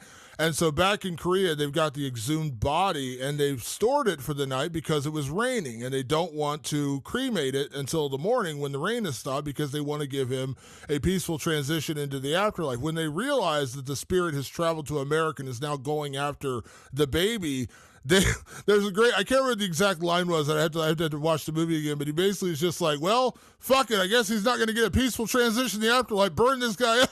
It's Yeah. more or less what they said, like, put him in there and burn him up, fuck him, he doesn't get a peaceful transition to the afterlife. And they said, but there's a really harrowing moment where you see the demon grandfather's hand like over the baby, and then Yeah. they cremate him and he disappears. But it's a pretty harrowing sequence. That almost got my best scare because we always talk about it's always a little scarier when you involve children because they are seen as pure and innocent. And so when you threaten them, that's kind of scary. That was almost my best scare, but it was also my favorite funny moment when the guy's just like, well, fuck this guy. He doesn't get a peaceful transition to the afterlife. Burn him up. I don't remember the exact language, but that was Yeah. kind of what happened. It made me laugh because he's like, well, tough shit. He doesn't get a peaceful transition. Yeah, they're like, hurry up, just fucking burn this guy. Let's just fucking do this. And there's poetic justice to that too, because it was like, why should he get the peaceful transition? He created hell on earth for so many people when he was siding with the Japanese. So they were like, yeah, that whatever. We're not going to lose any sleep if he doesn't get a peaceful transition to the afterlife, but he has got to go. Yeah. So my favorite gore, I don't want to keep rehashing this scene, but this was just, again, you said like I have like 9 different favorite scenes. This is one of my other favorite scenes, which is the one I just described with my favorite scare with the samurai demon standing outside the barn door talking to Hua Rim, who is down on her knees pretending to be his servant. When he first approaches the fucking door, he just chucks in a decapitated head at her. He just throws it at her. He's like, are you human? And she looks down and she's terrified out of her mind looking at this decapitated head, and she just it rolls at her like a bowling ball, and she looks down at it and she's ready to cry and scream and freak out, but she knows she can't because she's got to pretend to be the servant of this samurai demon. But in that moment when it just flip-flops and bounces towards her and just stops and she looks at it, she's horrified and she wants to scream. I was like, that's a great bit of gore because the samurai demon's just like, oh yeah, here's a fucking head, let me just throw it at you. Oh yeah, and that was the thing is you got the sense right there that the potential for his kind of violence was going to be really, really nasty, and that was a great little idea. But it's like, yeah, okay, I'm gonna walk over here to see if I can get some sweet fish. Let me just set this head down that I just ripped off this guy's body. You know what I mean? Like it's so nonchalant to him, but you get a sense in that moment just how fucking evil this thing is. It just chucks at her like, here's a head for you just in case you need this. Yeah. Let's move on. So this can you? I'll name the category, but I want you to kind of intro it because it's a great little homage to this movie. The next category we're gonna do is best spooky shit, which that's literally the name of the category in our category is best spooky shit. Can you describe what best spooky shit is, Patrick? Well, Damon, like we talked about from the beginning of this episode, much like an episode of True Detective, right? There's a hint of supernatural, but in this case, the supernatural is real. So I said, let's go ahead and celebrate some of these supernatural moments that we get to see in this particular story because it's all brand new to at least me and you. You know, to some people, it's not brand new. To our good friend Rabia, who came on the podcast, she probably knows a lot about this. I believe she lives in Korea, or at least part-time lives in Korea. So she knows a little bit about this. So I just wanted to like see some of the spooky shit that like Western audiences don't typically see. And my pick was something that you mentioned earlier, which is the vertical casket. Now, when they said there's something under this gravesite. Like they thought they had exhumed the body, they had gotten the casket out, and when they go and they knock on this gravesite and they see that there's still something there, and they start to dig it out, I was like, vertical casket? Fucking creepy. What on earth does that mean? Why the fuck is there a vertical casket? That's fucking creepy. It was just one of those things where it was like, this is spooky, this is weird. And then, by the way, the casket is over 8 feet long, wrapped in barbed wire. It's like charred black wood. It's just overall a spooky looking thing. So I had to give that as my favorite spooky thing. Spooky shit. It's really creepy because you don't typically see something like that. And the geomancer and the undertaker and the shamans are all very much taken back by that, particularly the geomancer, because he's the one who finds it. And he's like, why the fuck is this thing up? Why is this thing vertical? And you see how much it freaks him out, because it's not something he has maybe ever seen, but much less like, does he have any understanding of why it is buried vertically? It's very creepy. It reminds me of a movie. It's a really bad movie, but it's a movie that weirdly I kind of enjoyed. When they did the Exorcist prequels, do you remember when they did 2 Exorcist prequels? They Yes. did one, and then they just did another one. It was like kind of the same movie, but not really. It was weird. But the one that everyone hates, there's Dominion, which is the one that people sort of like, and then the other one, which people really hate. The other one that people really hate, for some reason, I've seen it like 3 times. I don't know why I've seen it 3 times, but I have. But one particularly creepy moment in that movie is when they're excavating in this area where you see the demon that eventually possesses Reagan in The Exorcist. They find that there was a brand new church, and they made it and then they buried it immediately. And so now they've discovered this church, and when they go inside, they find the cross with Jesus on it hung upside down. It's like everything's backwards in there. And what they find out, what the whole point is, like they have the angels with their spears pointed down, and they're like, what is this? And they realize they're trying to keep a demon from coming up from hell. It was more or less what this church was. This church was made to cover a more or less a hellhole coming up from earth. And so everything in the church is pointed down to stop the demons from coming up from hell. It was a cool look. Now, the movie was terrible, but that was a cool look. And it kind of reminded me of this, where that coffin was buried vertically as a way to stop it from escaping, because that's not how you escape out of a coffin. And just the fascination of not seeing that before, I was like, that's a really cool thing. It almost gave like a satanic vibe, which, they don't really get into Satan in this movie. I think for them, it's just sort of like the idea of demons and spirits and all that stuff. Dark spirits is what they talk about. But it was like part of it felt satanic in a way. And listen, as a kid of the 80s and a kid who was told that if you spun a record backwards or something like that, Satan had messages embedded in your heavy metal music, it sort of reminded me of that. I was like, why would you bury a casket vertically? There must be a fucking demon in there. And sure enough, there was. Tell the truth, Patrick. Did you listen to Stairway to Heaven backwards and get the demon? I listened to Stairway to Heaven backwards. I played fucking whatever the other, with Dark Side of the Moon, with Wizard of Oz. I did them all, Damon. I did them all. And here I am. That was my favorite, the Stairway to Heaven, the one that they say, the "Here's to my sweet Satan." That, what I'm talking about? Yes, of course. Yeah, that was always one when I grew up. They're like, it has satanic messages when you play it backwards. I was like, all right, this is interesting. It's cool. Just weird. It's cool. I'm like, yeah, this is interesting. Yeah, way to go, Robert Plant and Jimmy Page. Good job. So for me, my favorite spooky shit isn't even necessarily a bad spooky shit, because the upside down, the vertical coffin is clearly bad.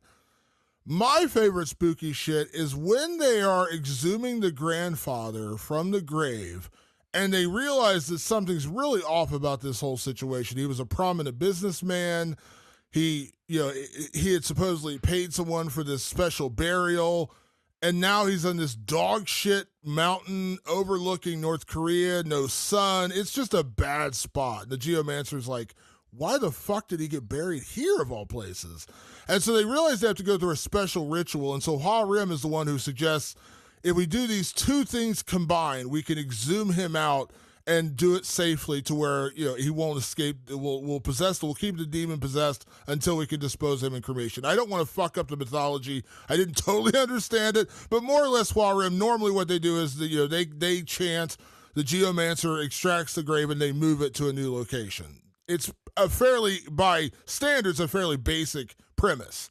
But this one needed some special attention. So Rim says, "While you exhume the corpse, I will conduct this very special ritual." And she puts 5 pigs on spikes and fucking covers everything in horse's blood. And she goes around dancing with fucking knives and she's slicing the dead pigs over and over again. And the visceral imagery, the direction is incredible because you're just flashing. You're flashing to the grave. You're flashing to them digging. You're flashing back to Rim dancing. She's covered in makeup. She's fucking slashing the pigs. I was like, this is fucking wild. I'm glad you brought this up because to me, this was part of the spooky shit. I was like, I'm looking at a ritual that is 100% a real ritual. And if I'm to believe what I've read, they brought in shamans and the shamans taught them how to do a real ritual. That's what they're saying. I don't know if it's true or not. And listen, American films have done that where they were like, no, there was a real possession happening. But I don't know if they're trying to hype us up, but they're claiming that these were indeed real rituals that real shamans not only oversaw, but taught the actress to do. And so you're seeing her do real, according to them, real rituals. It's super intense. She's over there slicing up pig carcasses in hopes that any possible evil entities will go into the pig carcasses instead so they can safely exhume the body. It's such an intense scene. If you go over on TikTok and you search Exhuma, you're going to see that scene multiple times over and over and over again. And there's even one great little bit of like spooky shit that I read up on. One of the shamans claims that she did indeed call a spirit, like in real life, while they were doing this, while they were filming this moment, whatever they were doing. He claims that she called a real spirit, unbeknownst to her.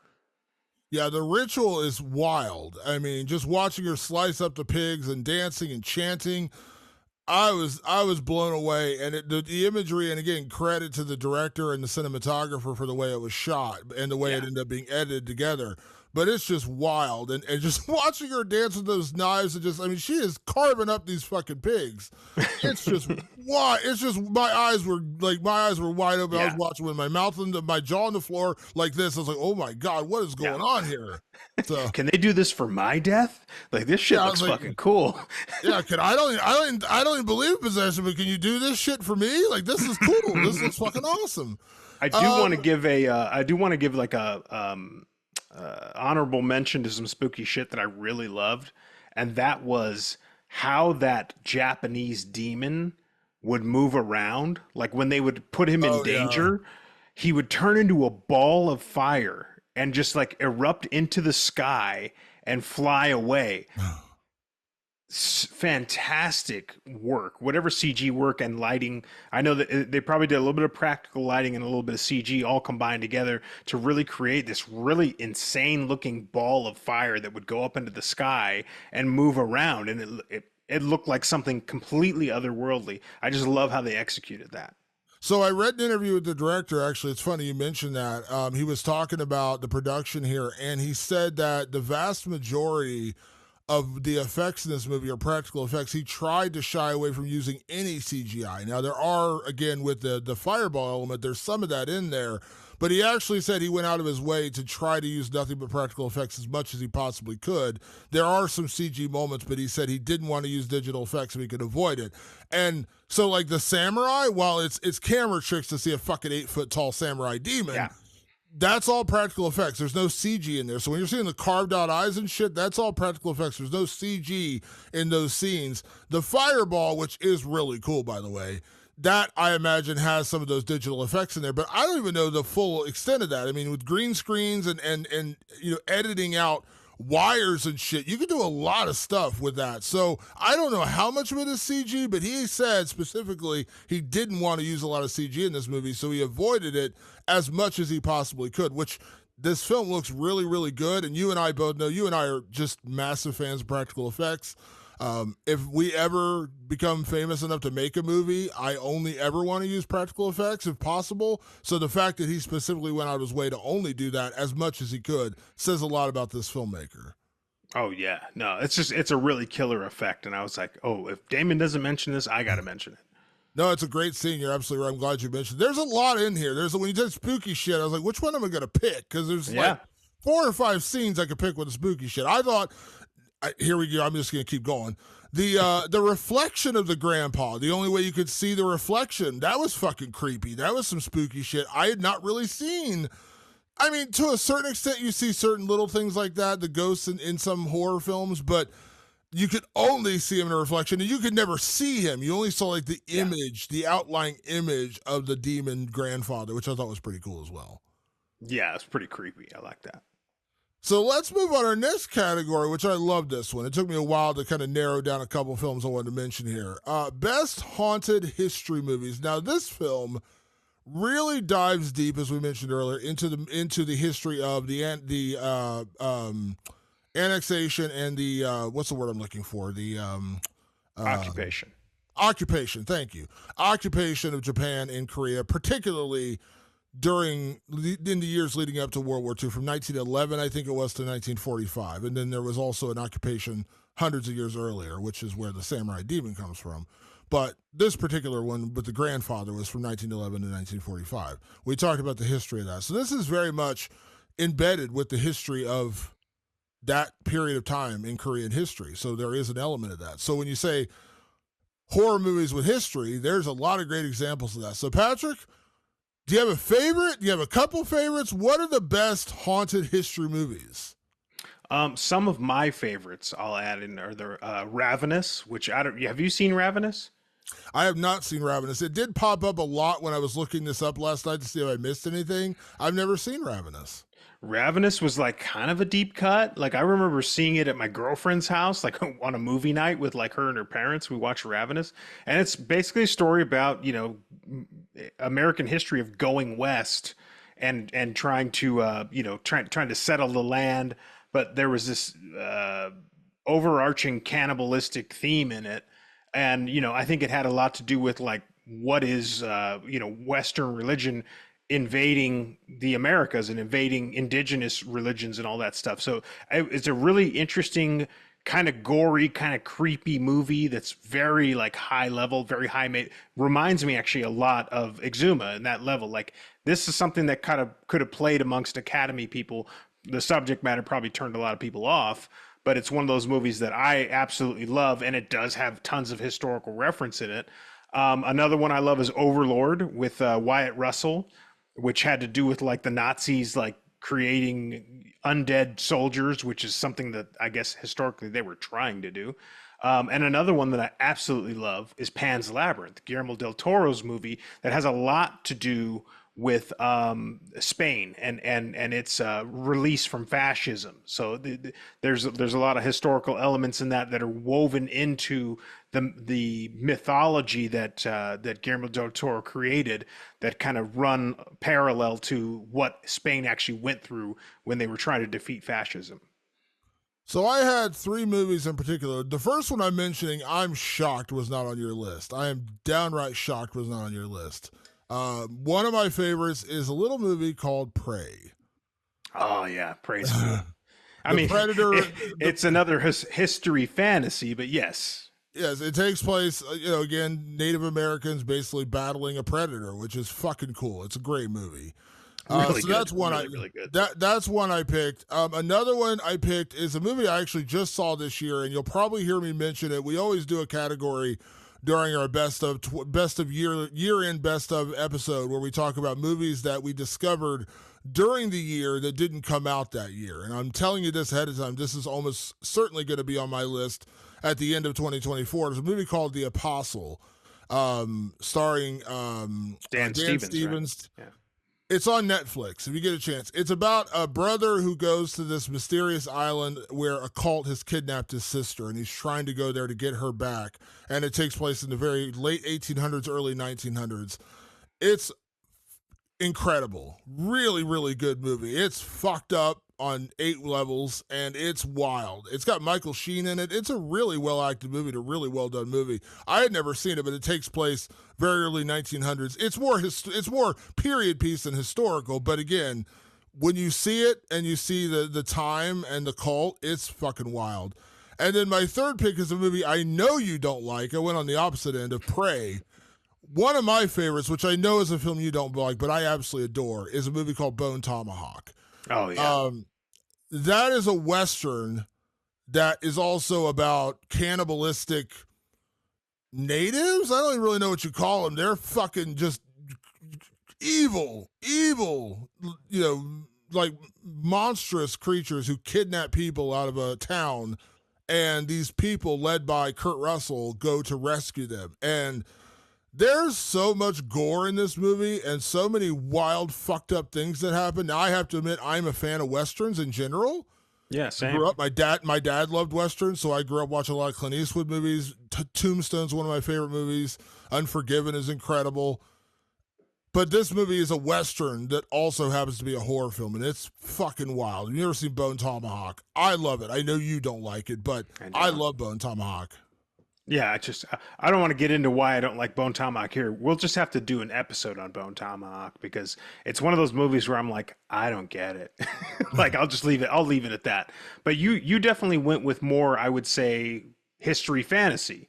So it's like it's set in those times, but not necessarily like there was no, like supernatural indigenous population that was killing cowboys all over the place. Yeah, I went a little in that direction because, again, while movies like Overlord and The Witch, Overlord takes place during World War II, but The Witch is during a period of time, but it's fantasy too. I mean, while there are the Salem witch trials. And things I think Robert Eggers would argue that it's historically, and I've read so much paperwork on The Witch.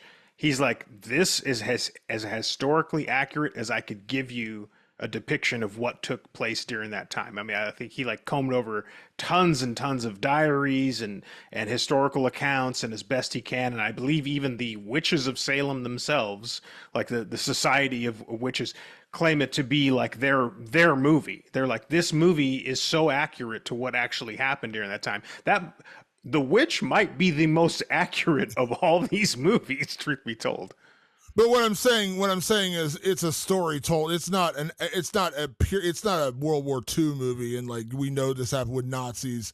And I'm talking about like it's historical in the sense of like that's that period of time, but there was no character based upon. Yeah, it's not based on a specific person. Yeah, it's more of like an amalgamation of a story, and that's where I think like I'm sure there were atrocities carried out during the Old West days. Mostly carried out on white people against natives, but in this case, it's a indigenous tribe of fucking cannibals. So yeah, I went with more historical fantasies, but period pieces of historical fantasies, and that's in a way I would imagine. While there is a lot of belief in what they're doing in Exhuma, I would also imagine they probably haven't battled too many Japanese super demons. Maybe that probably hasn't happened. Yeah, probably not. So yeah, that's why I kind of went in the fantasy side. But again, period pieces, and I'll be honest. When it comes to films in general, I do not like period pieces. When it's like a Victorian drama, I have no interest. I just don't care. I turn it off. Like my girlfriend tried to get me briefly to watch Bridgerton with her, and I'm like, no, just no interest. Like that stuff's not.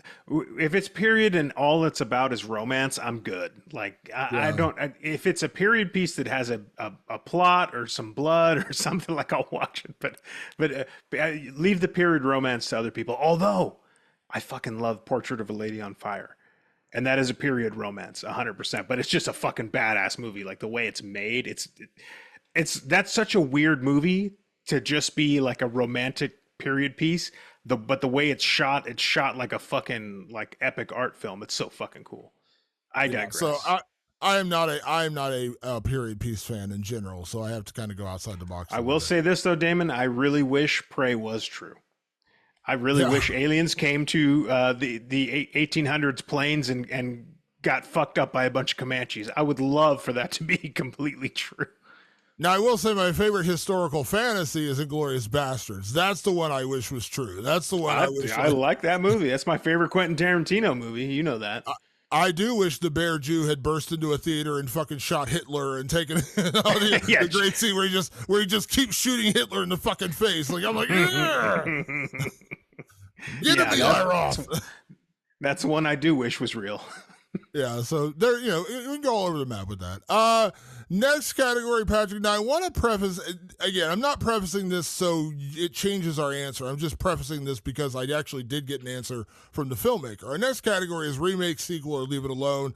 As it explains itself, this is the category where we take whatever movie we're watching and we say, should they remake it, should they sequelize it, or should they leave it alone? Now, the director of this movie did an interview and they asked him about it, and he actually said he has no intention of ever doing a second film or a sequel to this movie because he always likes to move on to do something new. So if you watch any of his other films, there's always a potential where you could carry on a story somehow, but he says he likes to go from one film to the next. So he has no plans of making an Exhuma sequel, just to throw that out there from his perspective, because he was the writer as well as the director. But Patrick, for you, if you were the mastermind behind Exhuma, remake, sequel, leave it alone. Normally, I'd go for Leave It Alone right here. This is a perfectly great movie all on its own, and I don't need it remade in an English format. But the only reason why I might offer the idea of a remake in an English format is because it is such a new and original idea. And I wouldn't mind seeing that tried in an American or in a Western movie just because I haven't seen it before. So it would be interesting to at least loosely remake it, or at least the idea of the shaman and the geomancer, trying to, protect restless spirits or whatever. Like, even if it was like a sequel that was Western, you know what I mean? And it didn't even have to star necessarily everybody from it. Choi Min Sik doesn't need to be in this movie necessarily in a sequel. But if Hua Rim's character came back, clearly she could do this stuff anywhere she goes. She was in LA when we meet her. Like, if she's in another place and doing this in a completely different setting, I'd be very curious. Like, I don't hate that idea, mainly because I just want to keep living in this world. It's pretty interesting. I will say, I read another interview I read with the director. He had said the original version of this film that he wrote had a much darker ending. He said it was much more in tune with the wailing. And he said that he rewrote it because it was during the pandemic when everyone was already very dark and depressed. And it was a very, very dark time all across the globe. We were all in very dour moods. We all admit that. And he said he wanted to give it a more positive ending, which is the ending here where the four main characters survive and the film ends with all of them attending the geomancer's daughter's wedding, which he mentions very early in the film. And so we see them kind of all friends. At the end, they survive, they all make it out alive, and they're celebrating his daughter's marriage. But he said the original version was much darker. He didn't say who died, but clearly more than one character died. But he decided to give it a more happy ending because it was his way of saying, like, I want to get people in a better mood leaving the theater because we're all fucking depressed right now.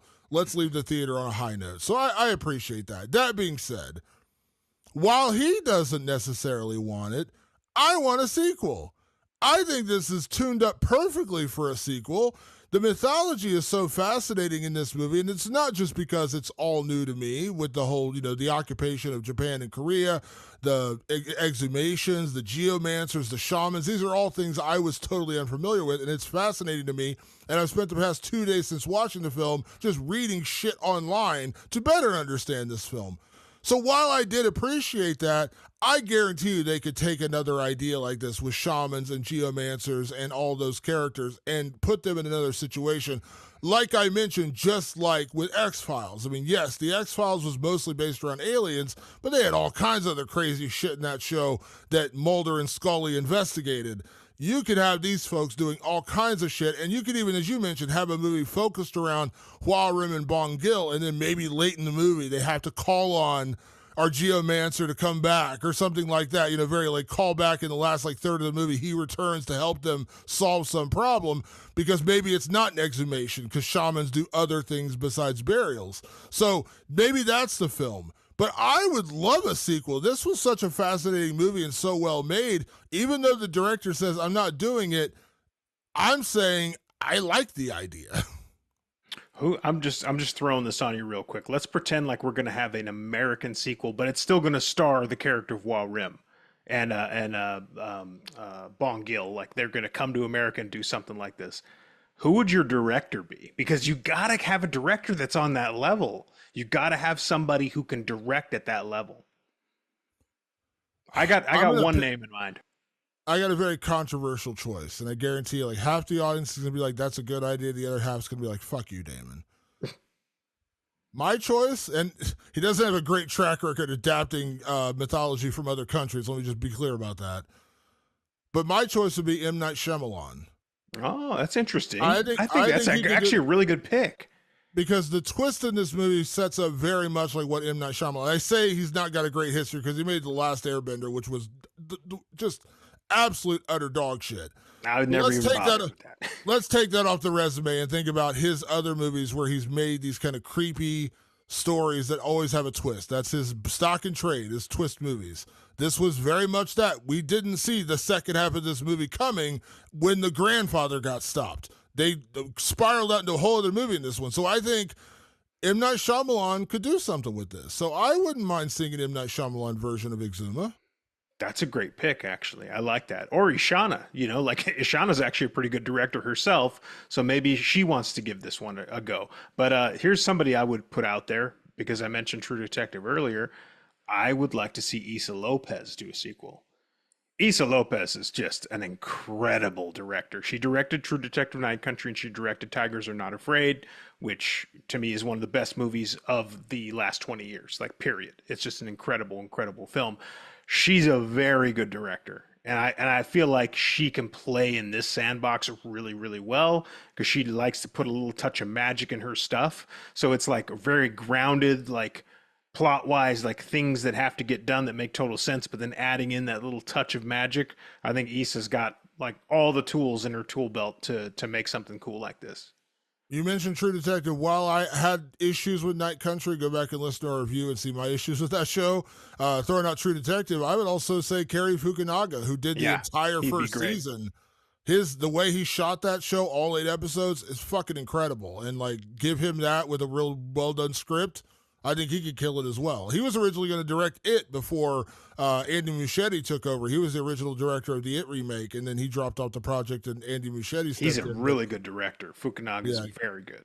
yeah, Cary Fukunaga would be another one. I wouldn't mind seeing that. Like I said, again, I'm with you. I'm not precious about this. So while I am nervous as hell about Speak No Evil, I'm hoping for the best. I love James McAvoy, so I'm hoping for the best. Cautiously optimistic is how I like to stay.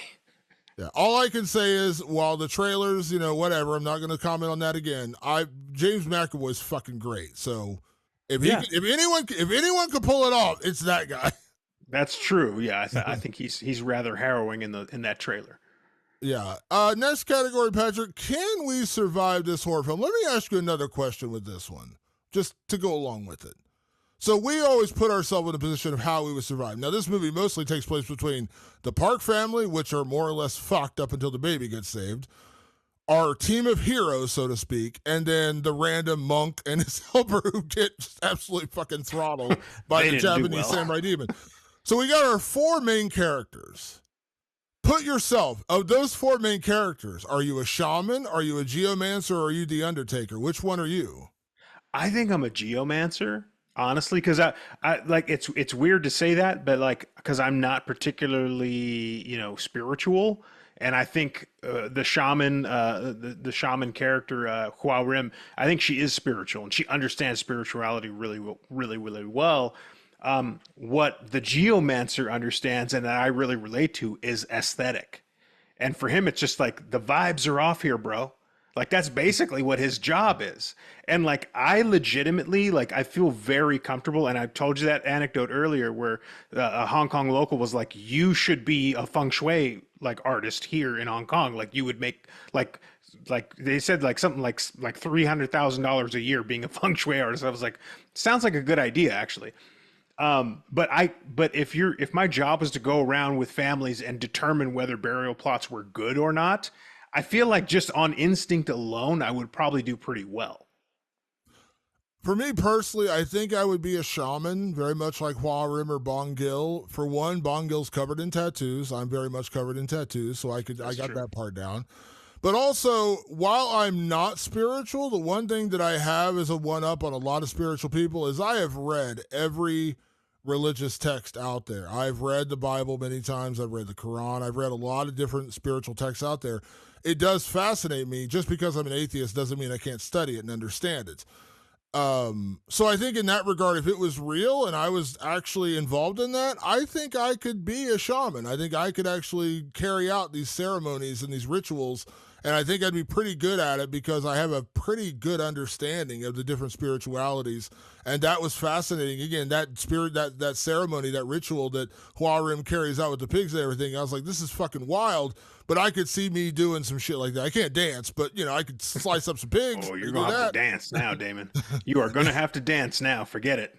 Yeah, but I think I could do that. So in that regard, because all our main characters do survive, do you think we'd make it out of this if we are in those roles?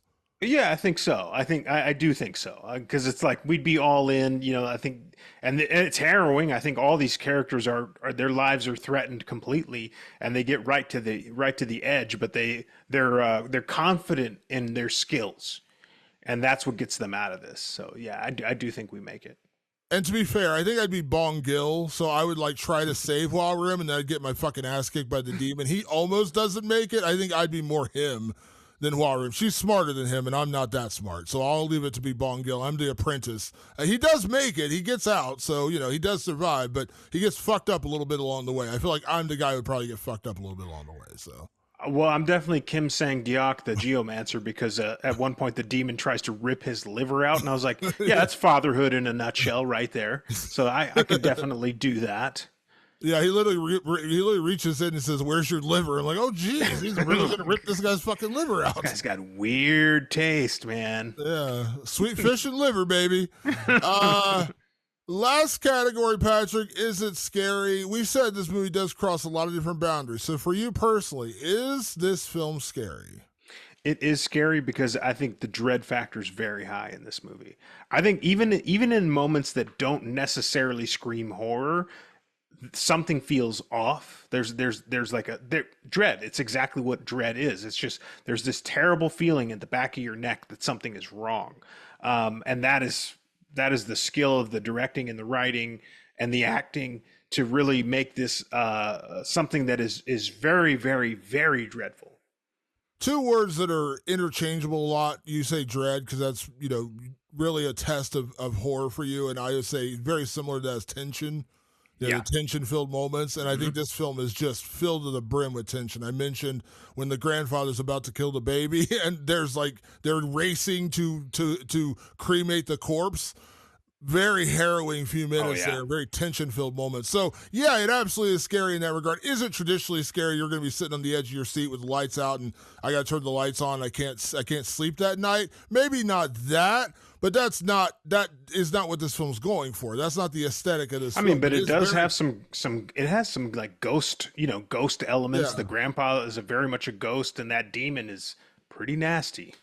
Yeah, but it's very creepy and very tension-filled, very dreadful. And as I said, while the main characters do make it out of here, the setup was there. I mean, Bong Gil clearly got sliced open, possessed, looked like he was gone for, and of course your character, the geomancer. He got his liver almost plucked out of his body while he's still alive. So these guys could have died. Now that you hear the guy say, like, I made it a happy ending, you kind of feel like those two characters were probably gone in the original version of the script. So. Yeah. No, nobody feels safe all the way through to the end of this movie. So yeah, I mean, dread factor high. That's a scary movie. Yeah. All right. That is our episode for this week. Exhuma is currently available streaming on Shudder. Hello, Shudder. Hi, Shudder. And we will be back next week with we have 3 big movies in a row: A Quiet Place, Day One, Maxine, which I am so excited about, and Long Legs, which I'm also so excited about. 3 in a row. It is a fucking triple feature like you would not believe, so stay tuned for that. But watch Exhuma. It's definitely worth your time. It's on Shudder right now. As always, we'd like to say thank you to everyone that tunes in each and every week of the show. Make sure you check us out on all your favorite podcast platforms, Apple Podcasts, Spotify, and of course our YouTube channel. Please like and subscribe us over there. You can also find us on social media. We are on Twitter, Instagram, and Facebook. Just search Rewind of the Living Dead, and also visit our new website, rewindofTheLivingDead.com, for the podcast, but also we have horror news, features, trailers, Everything horror related that you would want beyond just the podcast is now available on our website, rewindofthelivingdead.com. Go over and check it out.